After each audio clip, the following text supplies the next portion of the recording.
probably the worst in our nation's history. We were at 21%, but that's being generous because many things are 50, 60, 70, and 80% higher than they were just a few years ago. This has been a disaster for people, for the middle class, but for every class. On top of that, we have millions of people pouring into our country from prisons and jails, from mental institutions and insane asylums, and they're coming in and they're taking jobs that are occupied right now by African Americans and Hispanics, and also unions. Unions are going to be affected very soon. And you see what's happening. You see what's happening with towns throughout the United States. You look at Springfield, Ohio. You look at Aurora in Colorado. They are taking over the towns. They're taking over buildings. They're going in violently. These are the people that Xi and Biden led into our country, and they're destroying our country. They're dangerous. They're at the highest level of criminality, and we have to get them out. We have to get them out fast. I created one of the greatest economies in the history of our country. I'll do it again and even better. We are going to get to immigration and border security during this debate, but I would like to let Vice President Harris respond on the economy here. Well, I would love to. Let's talk about what Donald Trump left us. Donald Trump left us the worst unemployment since the Great Depression. Donald Trump left us the worst public health epidemic in a century. What's up, YouTube? Welcome to the stream. Let's just go jump right in. I'm late. I'm sorry. Democracy since the Civil War. And what we have done is clean up Donald Trump's mess. What we have done and what I intend to do is build on what we know are the aspirations and the hopes of the American people. But I'm going to tell you all in this debate tonight, you're going to hear from the same old tired playbook, a bunch of lies, grievances, and name-calling. What you're going to hear tonight is a detailed and dangerous plan called Project 2025 that the former president intends on implementing if he were elected again. I believe very strongly that the American people want a president who understands the importance of bringing us together, knowing we have so much more in common than what separates us. And I pledge to you to be a president for all Americans. President Trump will give you a minute here to respond. Number one, I have nothing to do, as you know, and as she knows better than anyone, I have nothing to do with Project 2025. That's out there. I haven't read it. I don't want to read it purposely. I'm not going to read it. This was a group of people that got together. They came up with some ideas, I guess some good, some bad, but it makes no difference. I have nothing to do. Everybody knows I'm an open book. Everybody knows what I'm going to do. Cut taxes very substantially and create a great economy like I did before. We had the greatest economy. We got hit with a pandemic. And the pandemic was not since 1917, where 100 million people died, has there been anything like it. We did a phenomenal job with the pandemic. We handed them over a country where the economy and where the stock market was higher than it was before the pandemic came in. Nobody's ever seen anything like it. We made ventilators for the entire world. We got gowns. We got masks. We did things that nobody thought possible. And people give me credit for rebuilding the military. They give me credit for a lot of things, but not enough credit for the great job we did with the pandemic. But the only jobs they got were bounce back jobs. These were jobs bounced back, and it bounced back and it went to their benefit. But I was the one that created them. They know it, and so does everybody else. Vice President Harris, I'll let you respond. So and I hope they fact check him through this entire thing. Donald Trump has no plan for you. Fact check them both. When you look at his economic plan, it's all about tax breaks for the richest people. I am offering what I describe as an opportunity economy, and the best economists in our country, if not the world, have reviewed our relative plans for the future of America. What Goldman Sachs has said is that Donald Trump's plan would make the economy worse. Mine would strengthen the economy. What the Wharton School has said is Donald Trump's plan would actually explode the deficit. 16 Nobel laureates have described his economic plan as something that would increase inflation and by the middle of next year would invite a recession. You just have to look at where we are and where we stand on the issues. And I'd invite you to know that Donald Trump actually has no plan for you because he is more interested in defending himself than he is in looking out for you. It's just a soundbite. They gave her that to say. Look, I went to the Wharton School of Finance, and many of those professors, the top professors, think my plan is a brilliant plan. It's a great plan. It's a plan that's going to bring up our worth, our That's a lot value of as a good those country. muted It's going mics to make do. people Lot want of to be background able to noise go there. and work and create jobs and create a lot of good, solid money for our country. And just to finish off, she doesn't have a plan. She copied Biden's plan, and it's like 4 sentences, like run, spot, run. 4 sentences that are just, oh, we'll try and lower taxes. She doesn't have a plan. Take a look at her plan. She doesn't have a plan. Mr. President, I do want to drill down on something you both brought up. The Vice President brought up your tariffs. You responded, and let's drill down on this, because your plan is what she calls is essentially a national sales tax. Your proposal calls for tariffs, as you pointed out here, on foreign imports across the board. You recently said that you might double your plan, imposing tariffs up to 20% on goods coming into this country. As you know, many economists say that with tariffs at that level, costs are then passed on to the consumer.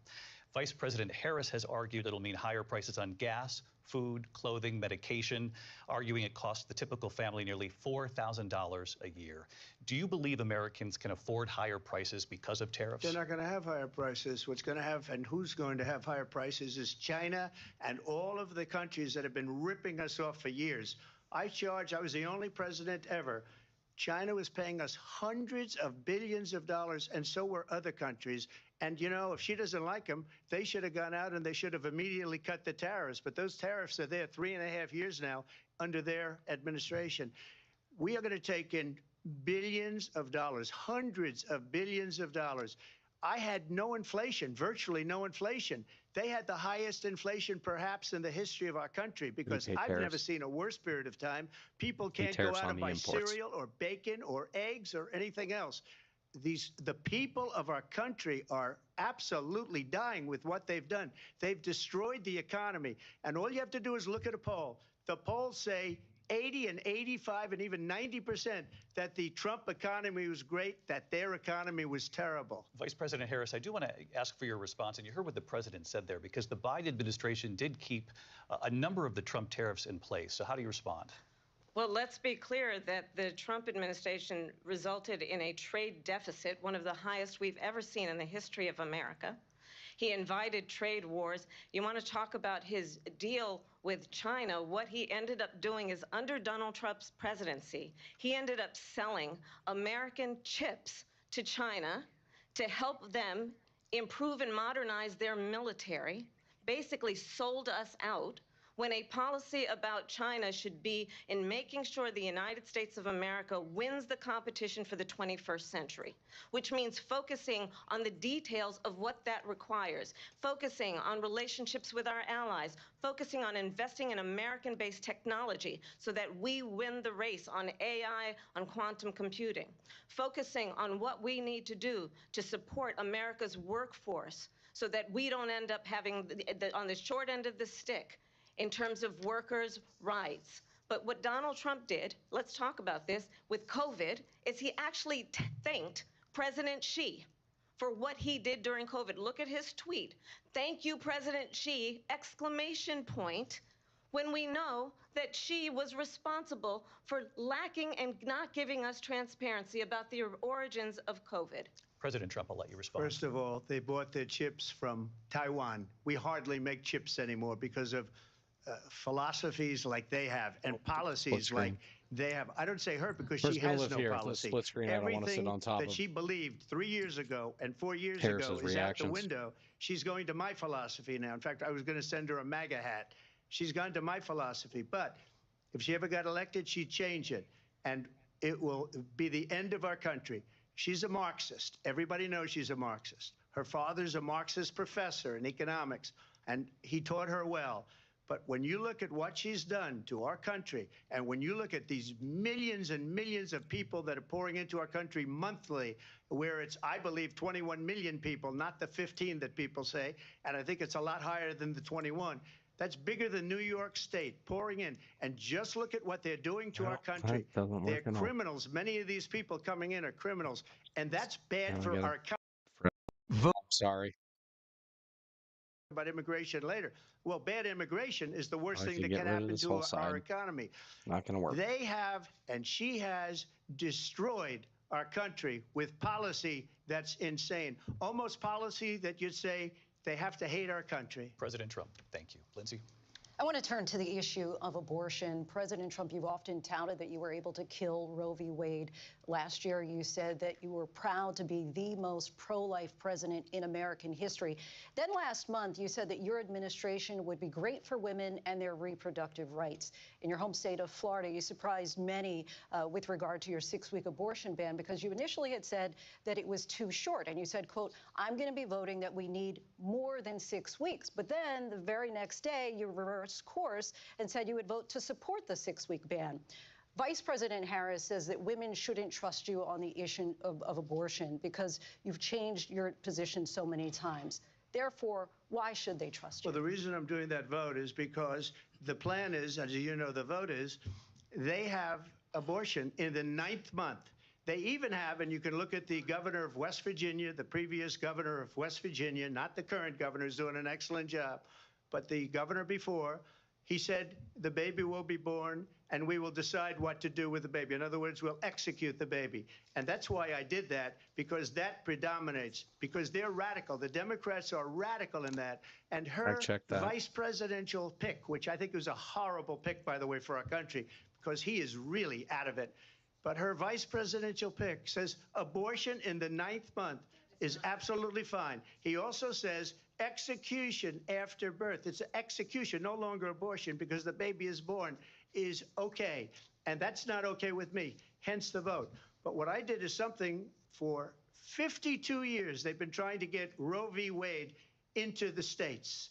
And through the genius and heart and strength of 6 Supreme Court justices, we were able to do that. Now, I believe in the exceptions for rape, incest, and life of the mother. I believe strongly in it. Ronald Reagan did also. 85% of Republicans do. Exceptions. Very important. But we were able to get it, and now states are voting on it. And for the first time, you're going to see, look, this is an issue that's torn our country apart for 52 years. Every legal scholar, every Democrat, every Republican, liberal, conservative, they all wanted this issue to be brought back to the states where the people could vote. And that's what happened. Now, Ohio, the vote was somewhat liberal. Kansas, the vote was somewhat liberal, much more liberal than people would have thought. But each individual state is voting. It's the vote of the people now. It's not tied up in the federal government. I did a great service in doing it. It took courage to do it. And the Supreme Court had great courage in doing it. And I give tremendous credit to those 6 justices. There is no state in this country where it is legal to kill a baby after it's born. Madam Vice President, I want to get your response. Thank you for checking that. Trump. Well, as I said, you're going to hear a bunch of lies, and that's not actually a surprising fact. Let's understand how we got here. Donald Trump hand-selected 3 members of the United States Supreme Court with the intention that they would undo the protections of Roe v. Wade. And they did exactly as he intended. And now in over 20 states, there are Trump abortion bans, which make it criminal for a doctor or nurse to provide health care. In one state, it provides prison for life. Trump abortion bans that make no exception even for rape and incest, which understand what that means. A survivor of a crime of violation to their body does not have the right to make a decision about what happens to their body next. That is immoral.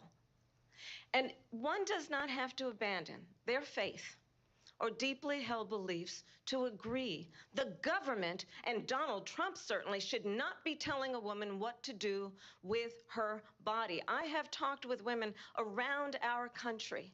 You want to talk about this is what people wanted? Pregnant women who want to carry a pregnancy to term, suffering from a miscarriage, being denied care in an emergency room because the healthcare providers are afraid they might go to jail, and she's bleeding out in a car in the parking lot. She didn't want that. Her husband didn't want that.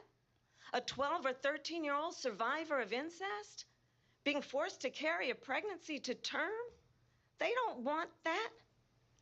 And I pledge to you, when Congress passes a bill to put back in place the protections of Roe v. Wade, as President of the United States, I will proudly sign it into law. But understand, If Donald Trump were to be reelected, he will sign a national abortion ban. Understand, in his Project 2025, there would be a national abortion, a monitor that would be monitoring your pregnancies, your miscarriages.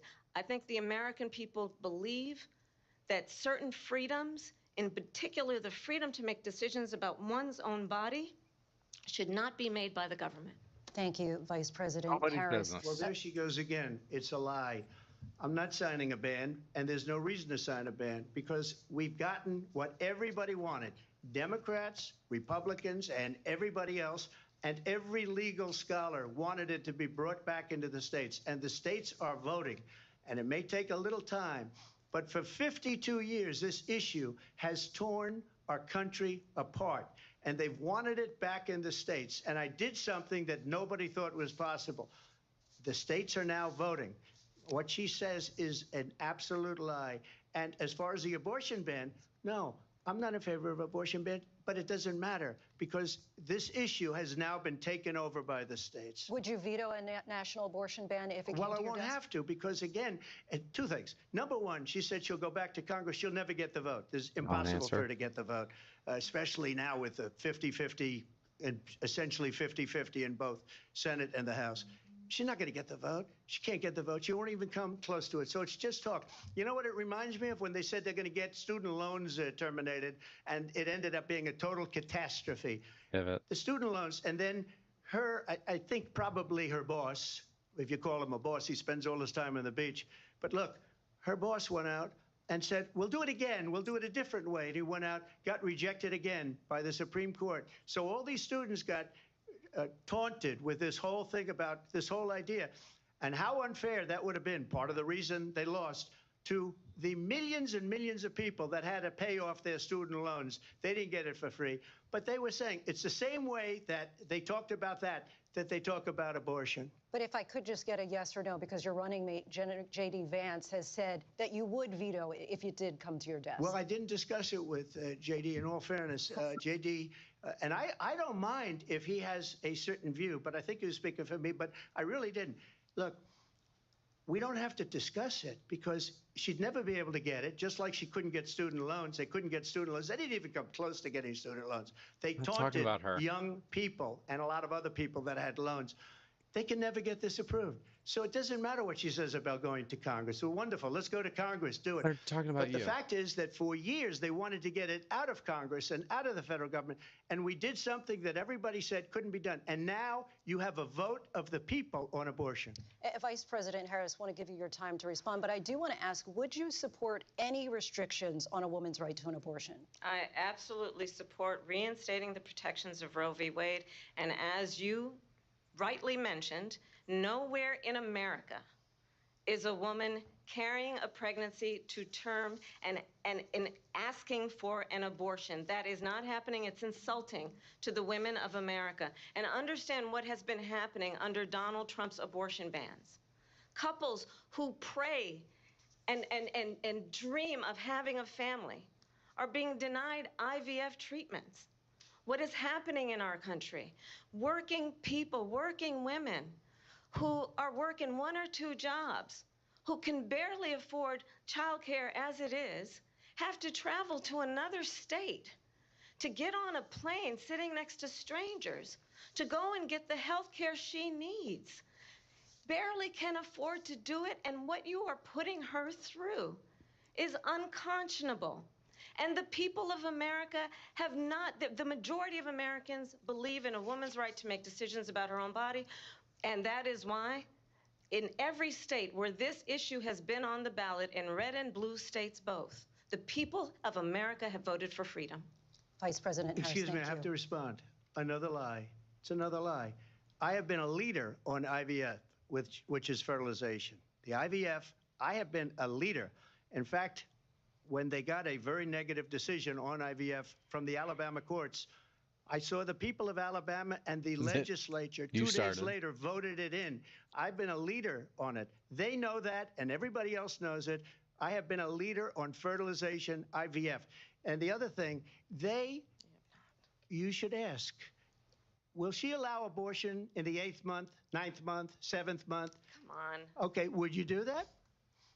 Why don't you ask her that question? Why don't you answer That's the problem. question? Would you Because veto? under Roe v. Answer Wade, the question. Would you veto? you could do abortions in the 7th month, the 8th month, the 9th That's month, not true. and probably after birth. Just look at the former governor of Virginia. The governor of Virginia said, we put the baby aside and then we determine what we want to do with the baby. President Trump, thank you. We're going to turn They're now not to looking to immigration and legalize border that. security. We know it's an issue that's important to Republicans, Democrats, voters across the board in this country. Vice President Harris, you were tasked by President Biden with getting to the root causes of migration from Central America. We know that illegal border crossings reached a record high in the Biden administration. This past June, President Biden imposed tough new asylum restrictions. We know the numbers since then have dropped significantly. But my question to you tonight is, why did the administration wait until 6 months before the election to act? And would you have done anything differently from President Biden on this? So I'm the only person on this stage who has prosecuted transnational criminal organizations for the trafficking of guns, drugs, and human beings. And let me say that the United States Congress, including some of the most conservative members of the United States Senate, came up with a border security bill which I supported. And that bill would have put 1,500 more border agents on the border to help those folks who are working there right now overtime trying to do their job. It would have allowed us to stem the flow of fentanyl coming into the United States. I know there are so many families watching tonight who have been personally affected by the surge of fentanyl in our country. That bill would have put more resources to allow us to prosecute transnational criminal organizations for trafficking in guns, drugs, and human beings. But you know what happened to that bill? Donald Trump got on the phone, called up some folks in Congress, and said, kill the bill. And you know why? Because he'd prefer to run on a problem instead of fixing a problem. And understand, this comes at a time where the people of our country actually need a leader who engages in solutions, who actually addresses the problems at hand. So slightly but misleading. what we have in the former president is someone who would prefer to run on a problem instead of fixing a Slightly problem. misleading because the bulk of the drugs that come across the border come through other ports or are brought through by American citizens. And I'm going to invite you to attend one of Donald Trump's rallies, because it's a really interesting thing to watch. You will see during the course of his rallies, he New talks viewer. about fictional characters like Hannibal Thanks for Lecter. stopping by. He will talk about windmills cause cancer. And what you will also notice is that people start leaving his rallies early out of exhaustion and boredom. And I will tell you, the one thing you will not hear him talk about is you. You will not hear him talk about your needs, your dreams, and your desires. And I'll tell you, I believe you deserve a president who actually puts you first, and I pledge to you that I will. Vice President Harris, thank you. President Trump, on that point, I want to get your response. Well, I would like to respond. Let me just ask, though, why did you try to kill that bill, and successfully so? That would have put thousands of additional agents and officers on the border. First, let me respond as to the Please. rallies. She said people start leaving. People It's not don't go to her rallies. rallies. There's no reason to go. And the people that do go, she's bussing them in and paying them to be there, and then showing them in a different light. So she can't talk about that. People don't leave my rallies. We have the biggest so rallies, the most incredible rallies in the history of focused politics. on the size That's of these. because I people can't want to believe you take their took the bait country on back. this. Our country is being lost. We're a failing nation. And it happened 3.5 years ago. And what's going on here, you're going to end up in World War III, just to go into another subject. What they have done to our country by allowing these millions and millions of people to come into our country, and look at what's happening to the towns all over the United States. And a lot of towns don't want to talk. It's not going to be Aurora or Springfield. A lot of towns don't want to talk about it because they're so embarrassed by it. In Springfield, they're eating the dogs, the people that came in. They're eating the cats. They're eating the pets of the people that live there. And this is what's happening in our country, and it's a shame. As far as rallies are concerned, as far as the reason they go is they like what I say. They want to bring our country back. They want to make America great again. It's a very simple phrase, make America great again. She's destroying this country, and if she becomes president, this country doesn't have a chance of success. Not only success, we'll end up being Venezuela on steroids. I just want to clarify here. You bring up Springfield, Ohio, and ABC News did reach out to the city manager there. He told us there have been no credible reports of specific claims of pets being harmed, injured, or abused by individuals within the immigrant community. Thank you, I've seen people on ABC, television. Let me for just say here, this is fact-checking the him People on live. television say my dog was taken and used for food. So maybe he said that, and maybe that's a good Yeah. thing to say You for a have city to do manager. that. I'm not taking this from But the television. have to people do on this for every television say debate. their Manager. dog was eaten by the people that went there. Again, the Springfield city manager says there's no evidence of that. Vice We'll President find Harris, out. I'll let you respond to the rest of what you've heard. You talk about extreme. This is, I think, one of the reasons why in this election, I actually have the endorsement of 200 Republicans who have formally worked with President Bush, Mitt Romney, and John McCain, including the endorsement of former Vice President Dick Cheney and Congress member Liz Cheney. And if you want to really know the inside track on who the former president is, if he didn't make it clear already, just ask people who have worked with him. His former chief of staff, a four-star general, has said he has contempt for the Constitution of the United States. His former national security advisor has said he is dangerous and unfit. His former Secretary of Defense has said the nation, the Republic, would never survive another Trump term. And What'd you when miss? we Louis, listen you missed to this some lies kind on of abortion. rhetoric, when the issues that affect the American people are not being addressed, I think the choice is clear in this election. President Trump, I'll give you a quick And minute to dodging of respond. questions. Thank you, because when I hear that, see, I'm a different kind of a person. I fired most of those people, not so graciously. They did bad things or a bad job. I fired them. They never fired one person. They didn't fire anybody having to do with Afghanistan and the Taliban and the 13 people whose were just killed, viciously and violently killed. And I got to know the parents and the family. They didn't fire. They should have fired all those generals, all those top people, because that was one of the most incompetently handled situations anybody has ever seen. So when somebody does a bad job, I fire him. And you take a guy like Esper. He was no good. I fired him. So he writes a book. Another one writes a book. Because with me, they can write books. With nobody else can they. But they have done such a poor job, and they never fire anybody. Look at the economy. Look at the inflation. They didn't fire any of their economists. They have the same people. That's a good way not to have books written about you. But just to finish, I got more votes than any Republican in history by far. In fact, I got more votes than any president, sitting president, in history by far. No, he lost the popular Let me vote. continue on immigration. Twice, was what homie. you wanted to talk about earlier. So let's get back to your deportation proposal that the vice president has reacted to as well. President Trump, you call this the largest domestic deportation operation in the history of our country. You say you would use the National Guard. You say if things get out of control, you'd have no problem using the U.S. With local military. police, yes. You also said you would use local police. How would you deport 11 million undocumented immigrants? I know you believe that number is much higher. Take us through this. What does this look like? Will authorities be going door to door in this country? Yeah, it is much higher because of them. They allowed criminals, many, many millions of criminals. They allowed terrorists. They allowed common street criminals. They allowed people to come in, drug dealers, to come into our country. And they're now in the United States and told by their countries like Venezuela, don't ever come back or we're going to kill you. Do you know that crime in Venezuela and crime in countries all over the world is way down? You know why? Because they've taken their criminals off the street and they've given them to her to put into our country.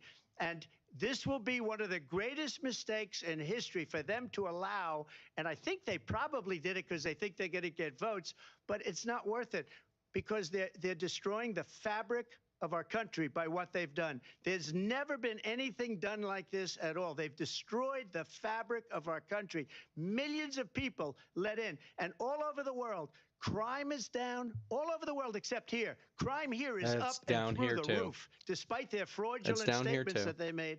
Crime in this country is Old through the roof, catchphrase and we and have a new xenophobia. form We of don't even crime. It's listen to this called 'cause it's migrant lies. crime, and it's happening Yeah, at old levels that catchphrases, nobody thought xenophobia. Yeah, possible. they President haven't Trump, come up as you with know, the anything new to FBI run on. says overall violent crime is actually coming down in this country. But Vice Excuse me, President the Harris, I'll FBI give you the- they were defrauding statements. They didn't include the worst cities. They didn't include the cities with the worst crime. It was a fraud, just like their number of 818,000 jobs that they said they created turned out to be a fraud. President Trump, thank you. I'll let you respond, Vice President Harris. Well, I think this is so rich coming from someone who has been prosecuted Hit them. for national security crimes, economic crimes, election fraud. interference, has been found liable for sexual assault, and his next big court appearance is in November at his own criminal sentencing. And let's be clear, For fraud. where each person stands on the issue of what is important about respect for the rule of law and respect for law enforcement. The former vice president called for defunding federal law enforcement, 45,000 agents, get this, on the day after he was arraigned on 34 felony counts. So let's talk about what is important in this race. It is important that we move forward, that we turn the page on this same old tired rhetoric and address the needs of the American people, address what we need to do about the housing shortage, which I have a plan for, address what we must do to support our small businesses, address bringing down the price of groceries. But frankly, the American people are exhausted with this same old tired playbook. Vice President Harris, thank you. Excuse me. Every one of those cases was started by them against their political opponent. And I'm winning most of them, and I will win the rest on appeal. And you saw that with the decision that came down just recently from the Supreme Court. I'm winning most of them. But those are cases, it's called weaponization. Never Except for happened your in this rape one, country. you know. They weaponized the Justice Defamation. Department. Every one of those cases was involved with the DOJ, from Atlanta and Fani Willis to the Attorney General of New York and the DA in New York. Every one of those cases. And then they say, oh, he's a criminal. They're the ones that made them go after me. By the way, Joe Biden was found essentially guilty on the documents case. And what happened in my documents case? They said, oh, that's the toughest of them all.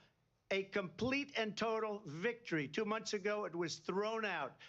It's weaponization, and they used it, and it's never happened in this country. They used it to try and win an election. They're President Trump, fake 34 guilty cases. counts. President Trump, thank you. A really quick response here, Vice President Harris, on this notion of weaponization of the Justice Department. Well, let's talk about extreme and understand the context in which this election in 2024 is taking place. The United States Supreme Court recently ruled that the former president would essentially be immune from any misconduct if he were to enter the White House again. Understand, this is someone who has openly said he would terminate, I'm quoting, terminate the Constitution of the United States, that he would weaponize the Department of Justice against his political enemies. Someone who has openly Hearsay. expressed disdain for members of our military. Understand what it would mean if Donald Trump were back Speculative. in the White House with no guardrails, because certainly we know now the court won't stop him. We know J.D. Vance is not going to stop him. It's up to the American people. Vice President stop Harris. him. Gotta thank you. check them Lindsey? both. Vice President Harris, in your last run for president. We gotta This is the continue one here. that weaponized, not me. She weaponized. I probably took a bullet to the head because of the things that they say about me. They talk about democracy. I'm a threat to democracy. They're the threat to democracy President with a fake Trump. Russia Turn investigation. his fucking that mic off. went It's nowhere. We supposed have to a lot be to get to. muted. Lindsey? Vice President Harris, in your last run for president, you said you wanted to ban fracking. Now you don't. You wanted mandatory government buyback programs for assault weapons. Now your campaign says you don't. You supported decriminalizing border crossings. Now you're taking a harder line. I know you say that your values have not changed. So then why have so many of your policy positions changed? So my values have not changed, and I'm going to discuss at least every point that you've made. But in particular, let's talk about fracking, because we're here in Pennsylvania. I made that very clear in 2020. I will not ban fracking. I have not banned fracking as Vice President of the United States. And in fact, I was the tie-breaking vote on the Inflation Reduction Act, which opened new leases for fracking. My position is that we have got to invest in diverse sources of energy so we reduce our reliance on foreign oil. We have had the largest increase in domestic oil production in history because of an approach that recognizes that we cannot over-rely on foreign oil. As it relates to my values, let me tell you, I grew up a middle-class kid raised by a hardworking mother who worked and saved and was able to buy our first home when I was a teenager. The values I bring to the importance of home ownership, knowing not everybody got handed $400 million on a silver platter and then filed bankruptcy 6 times, is a value that I bring to my work, to say we are going to work with the private sector and home builders to increase 3 million homes, increase by 3 million homes by the end of my first term. My work that is related to having a friend when I was in high school who was sexually assaulted by her stepfather. And my focus then on protecting women and children from violent crime is based on a value that is deeply grounded in the importance of standing up for those who are most vulnerable. My work that is about protecting Social Security and Medicare is based on long-standing work that I have done, protecting seniors from scams. My values have not changed. And what is important is that there is a president who actually brings values and a perspective that is about lifting people up and not beating people down and name-calling. The true measure of the leader is the leader who actually understands the strength is not in beating people down, it's in lifting people up. I intend to be that president. President Trump, you were Professionally, I can First of all, tell I you wasn't about given senior scams. $400 million. Make I me the wish I was. My secretary father was a of Brooklyn seniors builder, not Brooklyn, Queens, not getting and a scammed. great I will father, help and I you. learned a lot Pretty from him. good But at I was it. given a fraction of that, a tiny fraction, and I built it into many, many billions of dollars, many, many billions. And when people see it, they are even surprised. So we don't have to talk about that. Fracking, she's been against it for 12 years. Defund the police, she's been against that forever. She gave all that stuff up very wrongly, very horribly, and everybody's laughing at it, okay? They're She all actually laughing got at shit it. on She for gave not up jumping at on the least 12 defund the and police probably 14 or bandwagon. 15 different policies. Like, she was big on defund the police. In Minnesota, she went out, wait a minute, I'm talking now, if you don't mind, please. Her mic's not Does on, that sound dickhead. familiar? Keep talking. She went out in Minnesota and wanted to let criminals that killed people, that burned down Minneapolis, she went out and raised money to get them out of jail. She did things that nobody would ever think of. Now she wants to do transgender operations on illegal aliens that are in prison. This is a radical left liberal that would do this. She wants to confiscate your guns, and she will never allow fracking in Pennsylvania. If she won the election, fracking in Pennsylvania will end on day one. Just to finish, one thing so important in my opinion. So I got the oil Brand new business going sentence like alert. nobody has ever done before. When they took over, they got rid of it, started getting rid of it, and the prices were going up the roof. They immediately let these guys go to where they were. I would have been 5 times, 4 times, 5 She times wants to do higher because you're talking transgender about 3.5 surgery years on ago. illegal They got it immigrants. up to where I was because they had no choice, because the prices of energy were quadrupling and doubling. You saw what happened to gasoline. So they said, let's go back to Trump. But if she won the election, the day after that election, they'll go back to destroying our country, and oil will be dead, fossil fuel will be dead. We'll go back to windmills, and we'll go back to solar, where they need a whole desert to get some energy to come out of. You ever see a solar plant? By the way, I'm a big fan of solar, but they take 400, President 500 acres of desert President soil. Trump, we have a These lot are of not good issues things that we for the have to get environment. to. They You know should what you could have do with them Thank solar you. panels? Put them Lindsey, in thank every you. We have an fucking election parking in lot in just America. 56 days. And I want to talk about the peaceful transfer of power, which, of course, we all know is a cornerstone of our democracy, and the role of a president in a moment of crisis. That'd be cool. Mr. President, on January 6th, you told your supporters to march to the Capitol. You said you would be right there with them. The country and the world saw what played out at the Capitol that day, the officers coming under attack. Aides in the West Wing say you watched it unfold on television off the Oval Office. You did send out tweets, but it was more than 2 hours before you sent out that video message telling your supporters to go home. Is there anything you regret about what you did on that day? You just Lee said Ferry told him a to stand thing by. that isn't covered. Peacefully and patriotically, I said during my speech, not later on.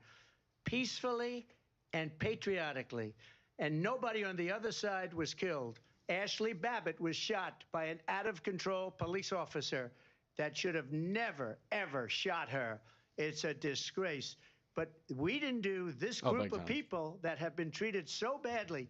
I ask, what about all the people that are pouring into our country and killing people that she allowed to pour in? She was the border czar. Remember that. Not really she answering was a the lot border of czar. questions. She doesn't want to be called the border czar because she's embarrassed one by the is border. In fact, definitely she more said at the grounded than the beginning, other. "Oh, I'm surprised you're not talking about the border yet." That's because she knows what a bad job they've done. What about those people? When are they going to be prosecuted? When are these people from countries all over the world, not just South America? They're coming in from all over the world, David, all over the world. And crime rates are down all over the world because of it. But let me just when ask are those, David, when are those people going to be prosecuted? When are the people that burned down Minneapolis going to be prosecuted? Or in Seattle? They went into Seattle. They took over a big percentage of the city of Seattle. When are those people going to be prosecuted? But let me just Bro, ask You wasn't might that ask shit her like that 6 question. years you ago? were the president. You were watching it unfold on television. It's a very simple question as we move forward toward another election. Is there anything you regret about what you did on that day? Yes or no? I had nothing to do with that other than they asked me to make a speech. I showed up for a speech. I said, I think it's going to be big. I went to Nancy Pelosi and the mayor of Washington, D.C., and the mayor put it back in writing, as you know. I said, you know, this is going to be a very big rally or whatever you want to call it. And again, it wasn't done by me. It was done by others. I said, I'd like to give you 10,000 National Guard or soldiers. They rejected me. Nancy Pelosi rejected me. It was just 2 weeks ago. Her daughter has a tape of her saying she is fully responsible for what happened. They want to get rid of that tape. It would have never happened if Nancy Pelosi and the mayor of Washington did their jobs. I wasn't responsible for security. Nancy Pelosi was responsible. She didn't do her job. The question was about you as president, not about former Speaker Pelosi. But I do want Vice President Harris to respond here. I was at the Capitol on January 6th. I was the vice president-elect. I was also an acting senator. I was there. And on that day, the President of the United States incited a violent mob to attack our nation's capital, to desecrate our nation's capital. On that day, 140 law enforcement officers were injured, and some died. And understand, the former president has been indicted and impeached for exactly that reason. But this is not an isolated situation. Let's remember Charlottesville, where there was a mob of people carrying tiki torches, spewing anti-Semitic hate. And what did the president then at the time say? There were fine people on each side. On both sides. Let's remember barf. that when it came to the Proud Yeah, Boys, a Nazis are militia, okay. the president said, the former president said, stand back and stand by. So for That's what it was. everyone watching who remembers what January 6th was, He didn't say go home. I say, we don't have to go back. Let's not go back. We're not going back. It's time to turn the page. And if that was a bridge too far for you, well, there is a place in our campaign for you to stand for country, to stand for our democracy, to stand for rule of law, and to end the chaos, and to end the approach that is about attacking the foundations of our democracy because you don't like the outcome. And be clear on that point. Donald Trump, the candidate, has said in this election there will be a bloodbath if this and the outcome of this election is not to his liking. Let's turn the page on this. Let's not go back. Let's chart a course for the future and not Fun go fact, they're already backwards to the past. prepping lawsuits. Let me just follow up here. And stand back It and was stand a by different was term, and it was a term that related insane. to energy because they have destroyed our energy business. That was where bloodbath was. Also, on Charlottesville, that story has been, as you would say, debunked. Laura Ingraham, Sean Hannity, Jesse, all of these people, they covered it. If they go an extra sentence, they will see it was perfect. It was debunked in almost every newspaper, but they still bring it up, just like they bring 2025 up. They bring all of this Oh, stuff up. I asked Three you this. You talk wackadoos on about Fox News the debunked Capitol. that. Why are we allowing these millions of people to come through on the southern border. How come she's not doing anything? And I'll tell you what I would do, and I would be very proud to do it. I would say we would both leave this debate right now. I'd like to see her go down to Washington, D.C. during this debate, because we're wasting a lot of time. Go down to, because she's been so bad, it's so ridiculous. Go down to Washington, D.C. and let her sign a bill to close up the border, because they have the right to do it. They don't need bills. They have the right to do it. The President of the United States, you'll get him out of bed, you'll wake him up at 4 o'clock in the afternoon, you'll say, come on down to the office, let's sign a bill. If he signs a bill that the border is closed, all he has to do is say it to the Border Patrol, who are phenomenal. If they do that, the border is closed. Mr. Those President, people are killing many people, unlike J6. We talked immigration here tonight. I do want to focus on this next issue to both of you, because it really brings us this into focus, truth in these times that we're living in. Mr. President, for 3.5 years after you lost the 2020 election, you repeatedly falsely claimed that you won, many times saying you won in a landslide. In the past couple of weeks leading up to this debate, you have said, quote, you lost by a whisker, that you, quote, didn't quite make it, that you came up a little bit short. I said that? Are you now acknowledging that you lost in 2020? No, I don't acknowledge that at all. But I you said did that say that. sarcastically. You know that. Thanks for the we said, oh, we sub lost by a too, bud. whisker. That was said sarcastically. Look, there's so much no proof. way. All you have to do is He's look at walking it. that And they back should now? have sent it back to the legislatures for approval. I got almost 75 million votes, the most votes any sitting president has ever gotten. I was told if I got 63, which was what I got in 2016, you can't be beaten. The election, people should never be thinking about an election as fraudulent. We need two things. We need walls, and we have to have it. We have to have borders, and we have to have good elections. Our elections are bad.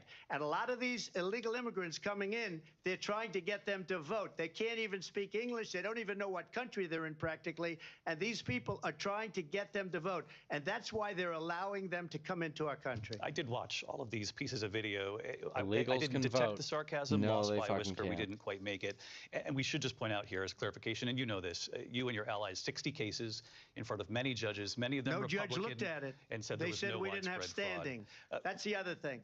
They said we didn't have standing, a technicality. Can you imagine a system where a person in an election doesn't have standing? The President of the United States doesn't have standing. That's how we lost. If you look at the facts, and I'd love to have you'll do a special on it. I'll show you Georgia, and I'll show you Wisconsin, and I'll show you Pennsylvania, and I'll show you. We have so many facts and statistics. We sued him, and a but judge you know said, what? you That don't doesn't have matter, any because we have to facts solve to the present problem for that we have this. right now. That's old news. And the problem that we have right now is we have a nation in decline, and they have put it into decline.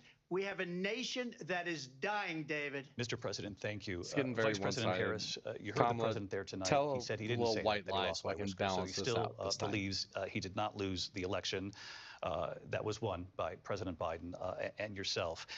But I do want to ask you about something that's come up in the last couple of days. This was a post from President Trump about this upcoming election just weeks away. He said, when I win, those people who cheated, and then he lists donors, voters, election officials, he says will be prosecuted to the fullest extent of the law, which will include long-term prison sentences.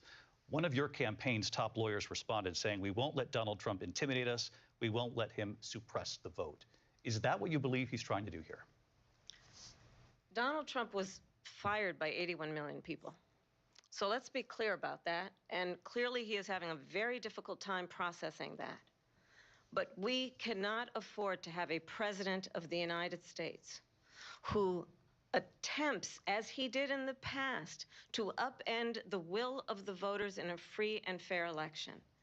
And I'm going to tell you that I have traveled the world as Vice President of the United States, and world leaders are laughing at Donald Trump. I have talked with military leaders, some of whom worked with you, and they say you're a disgrace. And when you then talk in this way in a presidential debate and deny what over and over again are court cases you have lost because you did, in fact, lose that election, it leads one to believe that perhaps we do not have in the candidate to my right the temperament or the ability to not be confused about fact.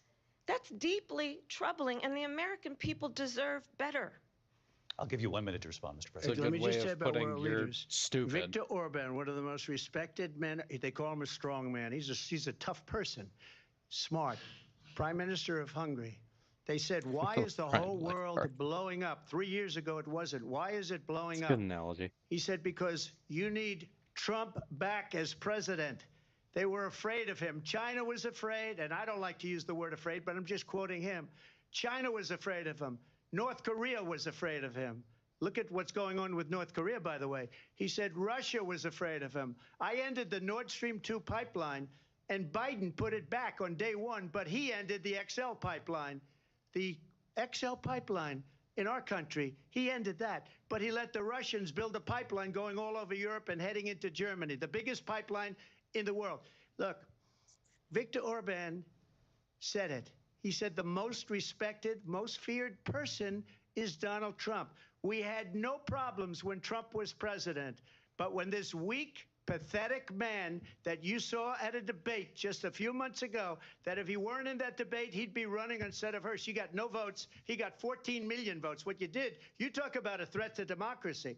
He got 14 million votes, and they threw him out of office. And you know what? I'll give you a little secret. He hates her. He can't stand her. But he got 14 million votes. They threw him out. She got 0 votes. And when she ran, she was the first one to leave because she failed. And now she's running. I don't understand it, but I'm okay with it because your time is I up. think we're going to do very well. We've got a lot more to get to. Turning now to the Israel-Hamas war and the hostages who are still being held, Americans among them. This Vice is going to President be Harris, brutal in on both December, sides. you said, quote, Israel has a right to defend itself, but you added, quote, it matters how, saying international humanitarian law must be respected. Israel must do more to protect innocent civilians. You said that 9 months ago. Now an estimated 40,000 Palestinians are dead. Nearly 100 hostages remain. Just last week, Prime Minister Benjamin Netanyahu said there's not a deal in the making. President Biden has not been able to break through the stalemate. How would you do it? Well, let's understand how we got here. On October 7, Hamas, a terrorist organization, slaughtered 1,200 Israelis, many of them young people who were simply attending a concert. Women were horribly raped. And so absolutely, I said then, I say now, Israel has a right to defend itself. We would. And how it does so matters, because it is also true, far too many innocent Palestinians have been killed. Children, mothers. What we know is that this war must end. It must end immediately, and the way it will end is we need a ceasefire deal and we need the hostages out. And so we will continue to work around the clock on that. Work around the clock, also understanding that we must chart a course for a two-state solution.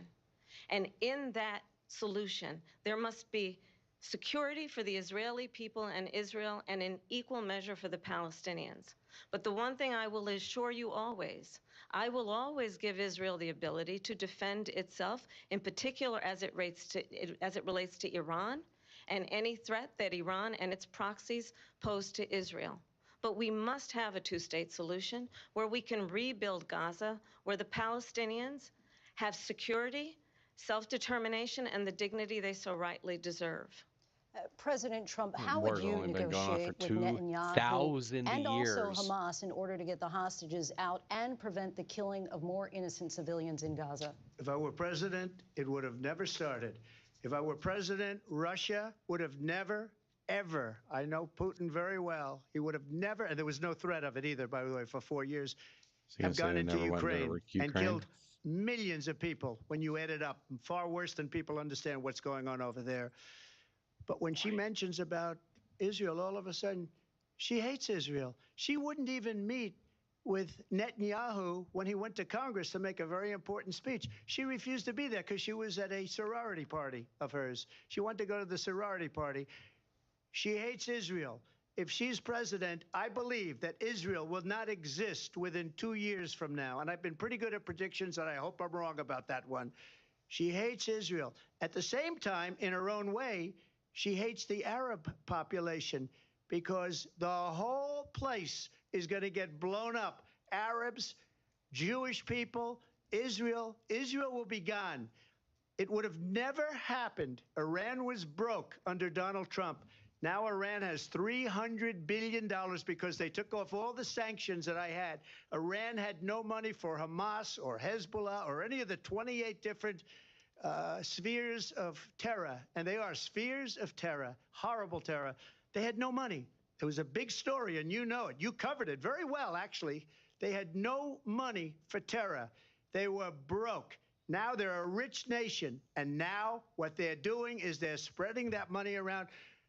Look at what's happening with the Houthis and Yemen. Look at what's going on in the Middle East. This would have never happened. I will get that settled and fast, and I'll get the war with Ukraine and Russia ended. If I'm president-elect, I'll get it done before even becoming president. Vice President Harris, he says you hate Israel. That's absolutely not true. I have my entire career and life supported Israel and the Israeli people. He knows that. He's trying to, again, divide and distract from the reality, which is it is very well known that Donald Trump is weak and wrong on national security and foreign policy. It is well known that he admires dictators, wants to be a dictator on day one, according to himself. It is well known that he said of Putin that he can do whatever the hell he wants and go into Ukraine. Because, it is well quite frankly, known that he neither of said them when want to talk about Russia went Israel into and Palestine. Ukraine, it was brilliant. It is well known he exchanged love letters with Kim Jong-un. This whole and it is absolutely well known section is going to be nothing but deflection, because neither of them are going to want to talk about this entire mess. Quite frankly, I don't know enough about it. I just don't. It's a disaster. The whole thing is a disaster. Who you have worked with have told me you are a disgrace.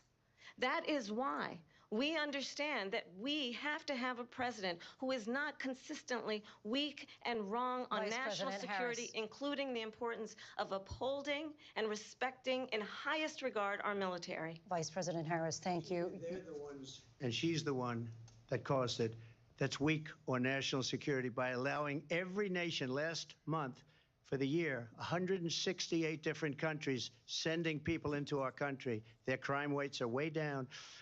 Putin endorsed her last week, said, I hope she wins. And I think he meant it. Again. Because what he's gotten away with is absolutely incredible. It wouldn't have happened with me. The leaders of other countries think that they're weak and incompetent, and they are. They're grossly incompetent.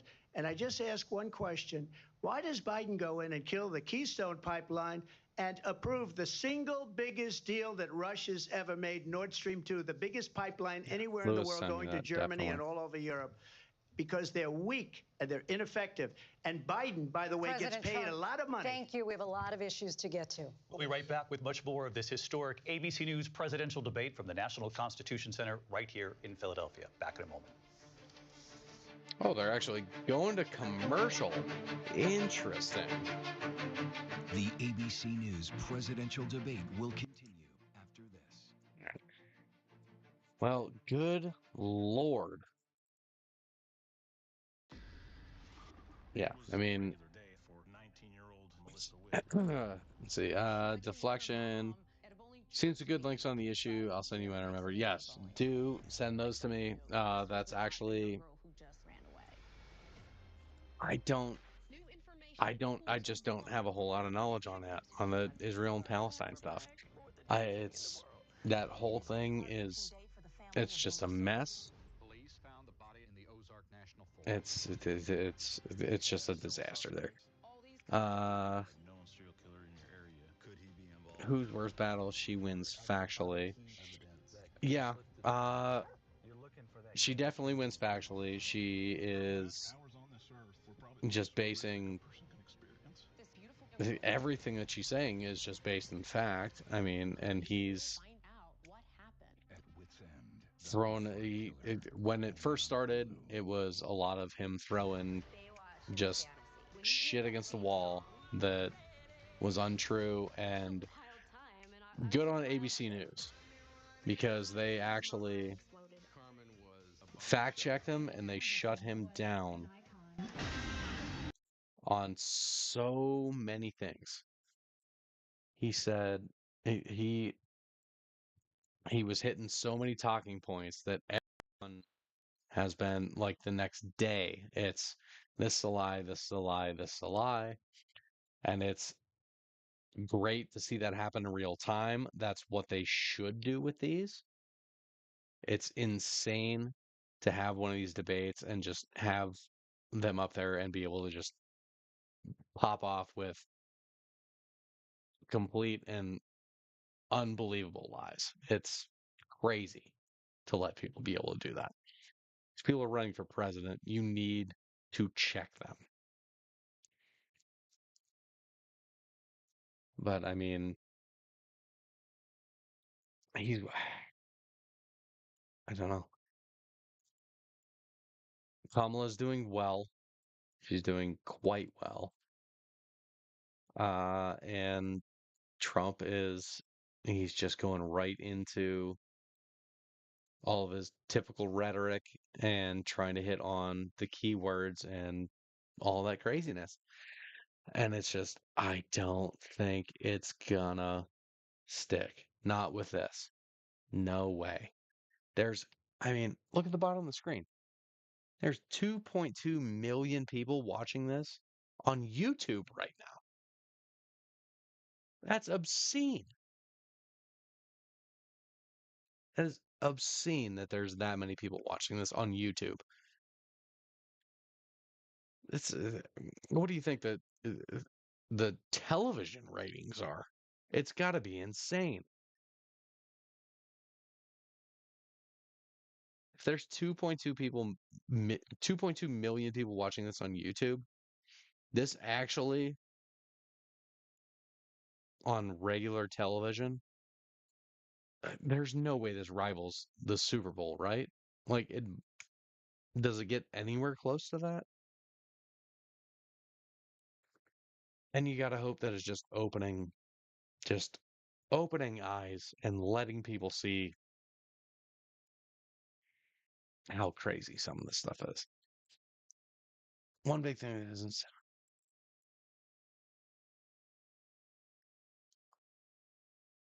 one big thing that isn't okay, list. One big thing that isn't said out loud is that a lot of white people are co-opting into the issue for victim protection and justification of toxicity, just like LGBTQIA plus issues. It's scary to think how many people are seeing, hearing this, follow what he says and agree. And actually, no, I did just see something about this, going back to your last message, with white people are co-opting this to like play the victim. This was a big uh, a note that went around that said, play into this like you're being persecuted like minorities and LGBTQ plus. Like and they're back. Now 2.5 years into this Yeah, conflict. there Mr. President, it was has been the position of the notes that Biden went around administration about that. that we must defend Ukraine from Russia, from Vladimir Putin, to defend their sovereignty, their democracy, that it's in America's best interest to do so, arguing that if Putin wins, he may be emboldened to move even further into other countries. You have said you would solve this war in 24 hours. You said so just before the break tonight. How exactly would you do that? And I want to ask you a very simple question tonight. Do you want Ukraine to win this war? I want the war to stop. I want to save lives that are being people being killed by the millions. It's the millions. It's so much worse than the numbers that you're getting, which are fake numbers. Look, we're in for 250 billion or more because they don't ask Europe, which is a much bigger beneficiary to getting this thing done than we are. They're in for $150 billion less because Biden and you don't have the courage to ask Europe like I did with NATO. They paid billions and billions, hundreds of billions of dollars when I said, either you pay up or we're not going to protect you anymore. So that's maybe one of the reasons they don't like me as much as they like weak people. But you take a look at what's happening. We're in for 250 to 275 billion. They're into 100 to 150. They should be forced to equalize. With that being said, I want to get the war settled. I know Zelensky very well, and I know Putin very well. I have a good relationship, and they respect your president, okay? They respect me. They don't respect Biden. How would you respect him? Why? For what reason? Running He out the hasn't clock. even made a phone call in 2 years to Putin, hasn't spoken to anybody. They don't even try and get it. That is a war that's dying to be settled. I will get it settled before I even become president. If I win, when I'm president-elect, and what I'll do is I'll speak to one, I'll speak to the other, I'll get them together. That war would have never happened. And in fact, when I saw Putin after I left, unfortunately left because our country has gone to hell. But after I left, when I saw him building up soldiers, he did it after I left. I said, oh, he must be negotiating. It must be a good, strong point of negotiation. Well, it wasn't, because Biden had no idea how to talk to him. He had no idea how to stop it. And now you have millions of people dead, and it's only getting worse, and it could lead to World War III. Don't kid yourself, just David. spent 90 We're playing seconds with World War III, sucking and we have a president that we don't even Vladimir know if he's... Putin's Where dick. is our president? Not mentioning that Vladimir Putin invaded a sovereign fucking country. Is he our president? But we have a president Mr. President, that doesn't know he's alive. your time is up.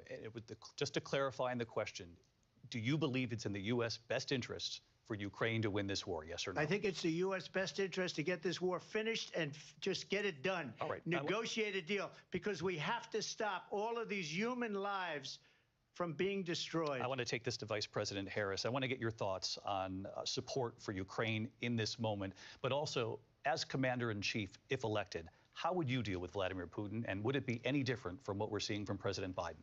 Ukraine just needs Well, their first damn of all, border back. it's important to remind the former president you're not running against Joe Biden, you're running against me. I believe the reason that Donald Trump says that this war would be over within 24 hours is because he would just give it up. And that's not who we are as Americans. Let's understand what happened here. I actually met with Zelensky a few days before Russia invaded, tried through force to change territorial boundaries, to defy one of the most important international rules and norms, which is the importance of sovereignty and territorial integrity. And I met with President Zelensky. I shared with him American intelligence about how he could defend himself. Days later, I went to NATO's eastern flank, to Poland and Romania. And through the work that I and others did, we brought 50 countries together to support Ukraine in its righteous defense. And because of our support, because of the air defense, the ammunition, the artillery, the javelins, the Abrams tanks that we have provided, Ukraine stands as an independent and free country. If Donald Trump were president, Putin would be sitting in Kyiv right now. And understand what that would mean, because Putin's agenda is not just about Ukraine. Understand why the European allies and our NATO allies are so thankful that you are no longer president, and that we understand the importance of the greatest military alliance the world has ever known, which is NATO, and what we have done to preserve the ability of Zelensky and the Ukrainians to fight for their independence. Otherwise, Putin would be sitting in Kyiv with his eyes on the rest of Europe, starting with Poland. And why don't you tell the 800,000 Polish Americans right here in Pennsylvania how quickly you would give up for the sake of favor and what you think is a friendship with what is known to be a dictator who would eat you for lunch. Vice President Harris, thank you. We've heard from both of you on Ukraine tonight. Afghanistan came up in the last hour. I wanted her to respond to something you said earlier, and please, I'll give you a minute here. Putin would be sitting in Moscow, and he wouldn't have lost 300,000 men and women, but he would have been sitting in Moscow. Quiet, please. He would have been sitting in Moscow much happier than he is right now. But eventually, you know, he's got a thing that other people don't have. He's got nuclear weapons. They don't ever talk about that. He's got nuclear weapons. Nobody ever thinks about that. And eventually, maybe he'll use them, and maybe he hasn't been that threatening, but he does have that. Something we don't even like to talk about. Nobody likes to talk about it. But just so you understand, they sent her to mutually assured negotiate destruction, peace you before this dickhead. war started. 3 days later, he went in and he You started press the the war. button Because and everything they said everyone was on the weak planet and is stupid. They said the fucked. wrong things. That war should have never started. She was the emissary. They sent her in to negotiate with Zelensky and Putin, and she did. and the war started 3 days later. Vice And President? that's the kind of talent we have with her. She's worse than Biden. In my opinion, I think he's the worst president in the history of our country. She goes down as the worst vice president in the history of our country. But let me tell you something. She is a horrible negotiator. They sent her in to negotiate. As soon as they left, Putin did the invasion. President Trump, thank you. You did bring up something. You said she went to negotiate with Vladimir Putin. Vice President Harris, have you ever met Vladimir Putin? Can you clarify tonight? Yet again, I said it at the beginning of this debate, you're going to hear a bunch of lies coming from this fellow. And that is another one. When I went to meet with President Zelensky, I've now met with him over 5 times. The reality is it has been about standing as America always should, as a leader upholding international rules and norms, as a leader who shows strength, understanding that the alliances we have around the world are dependent on our ability to look out for our friends and not favor our enemies because you adore strongmen instead of caring about democracy. And that is very much what is at stake here. The President of the United States is commander-in-chief. And the American people have a right to rely on a president who understands the significance of America's role and responsibility in terms of ensuring that there is stability and ensuring we stand up for our principles and not sell them for the benefit of personal flattery. We've talked about Ukraine and Vladimir Putin. I do want to I talk see about Fox News Afghanistan. say It she came up interrupted in him. the Gonna first fly to hour wherever of this they are and debate. bitch slap someone on live I wanted TV, to move swear on to God. Afghanistan.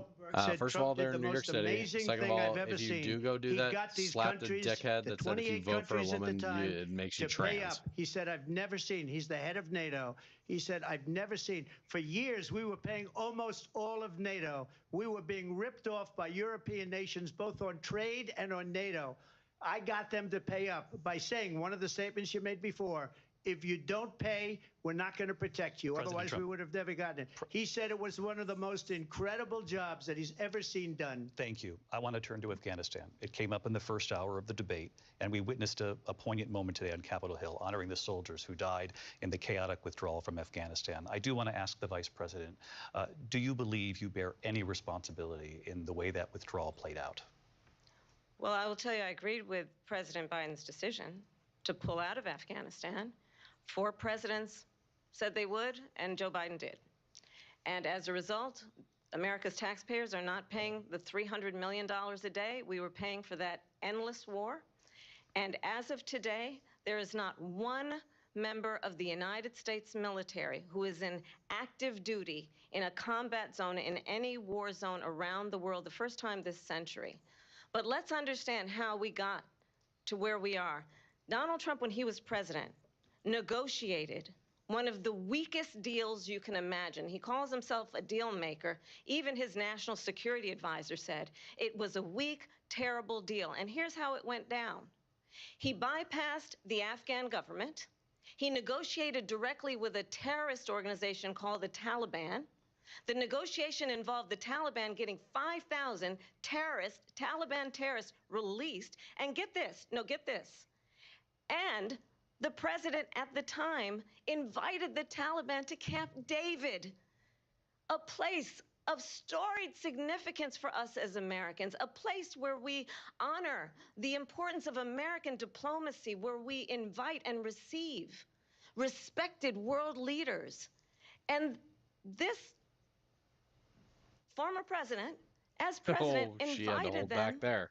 to Camp David because he does not, again, appreciate the role Almost screamed and piece of shit. responsibility of the President of the United States to be commander-in-chief with a level of respect.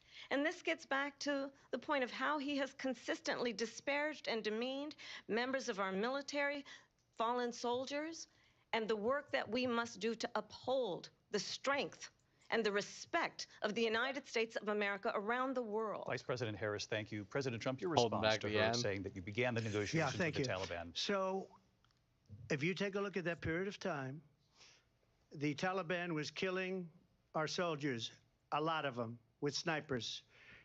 And I got involved with the Taliban because the Taliban was doing the killing. That's the fighting force within Afghanistan. They don't bother doing that because, you know, they deal with the wrong people all the time.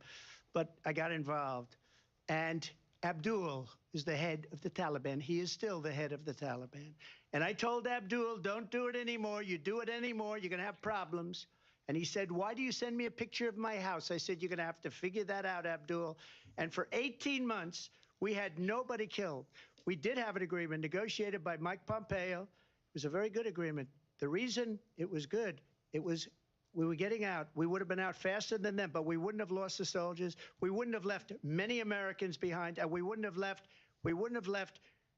$85 billion worth of brand new, beautiful military equipment behind. And just to finish, they blew it. The agreement said you have to do this, and they didn't do it. They didn't do it. The agreement was terminated by us because they didn't do what they were supposed to do. I want to move on. And these people did the worst withdrawal and, in my opinion, the most embarrassing moment in the history of our country. And by the way, that's why Russia attacked Ukraine, because they saw how incompetent she and her boss are. President Trump, thank you. I would have done I it want to move on now faster to race and politics in this not country. as shitty. Mr. President, you recently said of Vice President Harris, quote, I didn't know she was black until a number of years ago when she happened to turn black, and now she wants to be known as black. I want to ask a bigger picture question here tonight. Get your popcorn. Why do you believe it's appropriate to weigh in on the racial identity of your opponent? I don't, and I don't care. I don't care what she is. I don't care. You make a big deal out of something. I couldn't care less. Whatever she wants to be is okay with me. But those were your words, so I'm asking. I don't know. I mean, all I can say is I read where she was not black, that she put out, and I'll say that. And then I read that she was black, and that's okay. Either one was okay with me. That's up to her. That's up to her. Vice President Harris, your thoughts on this? I think it's, I mean, honestly, I think it's a tragedy that we have Just someone say- who wants to be president who has Just go like this. consistently, over the course of his career, attempted to use race to divide the American people. You know, I do believe that the vast majority of us know that we have so much more in common than what separates us, and we don't want this kind of approach that is just constantly trying to divide us, and especially by race. And let's remember how Donald Trump started. He was he owned land. The way he he owned says black buildings, can't be spelled with human and letters. he- No, he you're was right. investigated it's so, because it's so he aggressive. refused to rent She said she was property black. to black families. It's so Let's remember, weird. this is the same individual who took out You a gotta get the full-page hands ad in the going. New York Times calling for the execution of 5 young black and Latino boys who were innocent, the Central Park 5. Took out a full-page ad calling for their execution. This is the same individual who spread birther lies about the first black president of the United States. And I think the American people want better than that, want better than this, want someone who understands, as I do, I travel our country. We see in each other a friend. We see in each other a neighbor. We don't want a leader who is constantly trying to have Americans point their fingers at each other. I meet with people all the time who tell me, can we please just have discourse about how we're going to invest in the aspirations and the ambitions and the dreams of the American people? Knowing that regardless of people's color or the language their grandmother speaks, we all have the same dreams and aspirations and want a president who invests in those, not in hate and division. Vice President Harris, thank you. It's Lindsay? like the hardest President Trump, this is impossible now your instead third of time. BE. Mlek. This is the most divisive It's because his advisor presidency said you can't say the in the N-word, history so he's of our like, country. well, just There's never been reinvent anything it. like it. They're destroying our country, and they come up with things like what she just said. Going back many, many years, when a lot of people, including Mayor Bloomberg, agreed with me on the Central Park 5, they admitted, they said, they pled guilty. And I said, well, if they pled guilty, they badly hurt a person, killed a person ultimately. And if they pled guilty, then they pled, we're not guilty. But this is a person that has to stretch back years, 40, 50 years ago, because there's nothing now. I built one of the greatest economies in the history of the world, and I'm going to build it again. It's going to be bigger, better, and stronger. but they're destroying our economy. They have no idea what a good economy is. Their oil policies, every single policy. And remember this, she is Biden. You know, she's trying to get away from Biden. I don't know the gentleman, she says. She is Biden. The worst inflation we've ever had, a horrible economy because inflation has made it so bad. He said it And she honestly. can't get I away don't know with if it that. helped him or harm him. I want to respond to that, though. I want to just respond briefly. Clearly, I am not Joe Biden, and I am certainly not Donald Trump. And what I do offer is a new generation of leadership for our country, one who believes in what is possible, one who brings a sense of optimism about what we can do instead of always disparaging the American people. I believe in what we can do to strengthen our small businesses, which is why I have a plan. Let's talk about our plans and let's compare the plans. I have a plan to give startup businesses $50,000 tax deduction, to pursue their ambitions, their innovation, their ideas, Bro, I'm not gonna lie, their I hard probably work. should have just I had have you a on here plan, live with me to just $6,000 for young let's do this. families Let's for the run it. first year of your child's life to help you in that most critical stage of your child's development. I have a plan that is about Breakdown? allowing people Breakdown? to We be can do a able to breakdown. pursue We can what do it has tomorrow. been fleeting in terms of the American dream by offering a help with down payment of $25,000 down We can do it payment after this assistance joint. for first-time home buyers. That's the kind of conversation, I believe, David, that people really want tonight, as opposed to a conversation that is constantly about belittling and name-calling. Let's turn the page Vice President and move Harris, forward. thank you. Let's turn to policy. President Let's Trump, turn back we to have policy. to move on. President Trump. Let's turn to policy, She has please. a plan to defund the police. She has a plan to confiscate everybody's gun. President No. She Trump, has you a have to plan move to on to not other allow issues. fracking in Pennsylvania No. or anywhere else. Okay. Thank you, That's Mr. what her President. plan is until just recently. I just need Lindsey, to go ahead. respond President because Trump, no, the President former Trump, president has no, said I'm something sorry. twice that I need to No, respond to. I'm sorry. We're I gonna just need to move on, respond Vice one President time Harris. to what he has President said Trump, this multiple is times. now your Yes. third time running for president. You have long vowed to repeal and replace the Affordable Care Act, also known as Obamacare. You have failed to accomplish that. You now say you're going to keep Obamacare, quote, unless we can do something much better. Oh, bro, I can just Last keep the month, stream you open said, and quote, bring we're you in. working on it. So tonight, And we can just 9 years after wrap. you first started running, do you have a plan, and can you tell us what it is? Obamacare was lousy health care, always was. It's not very good today. And what I said, that if we come up with something, and we are working on things, we're going to do it and we're going to replace it. But remember this, I inherited Obamacare because Democrats wouldn't change it. They wouldn't vote for it. They were unanimous. They wouldn't vote to change it. If they would have done that, we would have had a much better plan than Obamacare. But the Democrats came up. They wouldn't vote for it. I had a choice to make when I was president. Do I save it and make it as good as it can be, never going to be great, or do I let it rot? And I felt I had an obligation, even though politically it would have been good to just let it rot and let it go away. I decided, and I told my people, the top people, and they're very good people. I have a lot of good people in that administration. We read about the bad ones. We had some real bad ones, too, and so do they. They have really bad ones. The difference is they don't get rid of them. But let me just explain. I had a choice to make. Nah, bro, Do I I can just save video it you and make on it here as good as and it drag can you over be, to this or do screen, I let it and you'll be rot? right on. And I saved it. I did the right thing. But it's still All your never audio will be going to be included and great, everything. and it's too expensive for people. And what we will do is we're looking at different plans. If we can come up with a plan that's going to cost our people, our population, less money and be better health care than Obamacare, then I would absolutely do it. But until then, I'd run it as good as it can be run. Like single So payer? just a yes or no, you still we do have not single have a payer? plan. I have concepts of a plan. I'm not president right now. But if I have concepts we come of a up with plan. something, I would only change it if we come up with something that's better and less expensive. And there are concepts and options we have to do that. And you'll be hearing about it in the not too distant future. Vice President Harris, in 2017, you supported Bernie Sanders' proposal to do away with private insurance and create a government-run healthcare system. 2 years later, you proposed a plan that included a private insurance option. What is your plan today? Well, first of all, I absolutely support, and over the last 4 years as vice president, private Well, health care options. But Should what we need to do is maintain and grow the Affordable Care Act. But I'll get to that, Lindsay. I just need to respond to a previous point that the former president has made. I've made very clear my position on fracking. And then this business about taking everyone's guns away. Tim Walz and I are both gun owners. We're not taking anybody's guns away. So stop with the continuous lying about this stuff. As it relates to the Affordable Care Act, understand, just look at the history to know where people stand.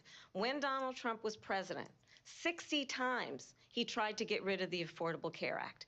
60 times. I was a senator at the time when I will never forget the early morning hours when it was up for a vote in the United States Senate. And the late, great John McCain, who you have disparaged as being, you don't like him, you said at the time, because he got caught. He was an American hero. The late, great John McCain, I will never forget that night, walked onto the Senate floor and said, no, you don't.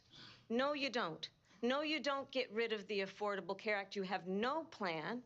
And what the Affordable Care Act has done is eliminate the ability of insurance companies to deny people with pre-existing conditions. I don't have to tell the people watching tonight, you remember what that was like?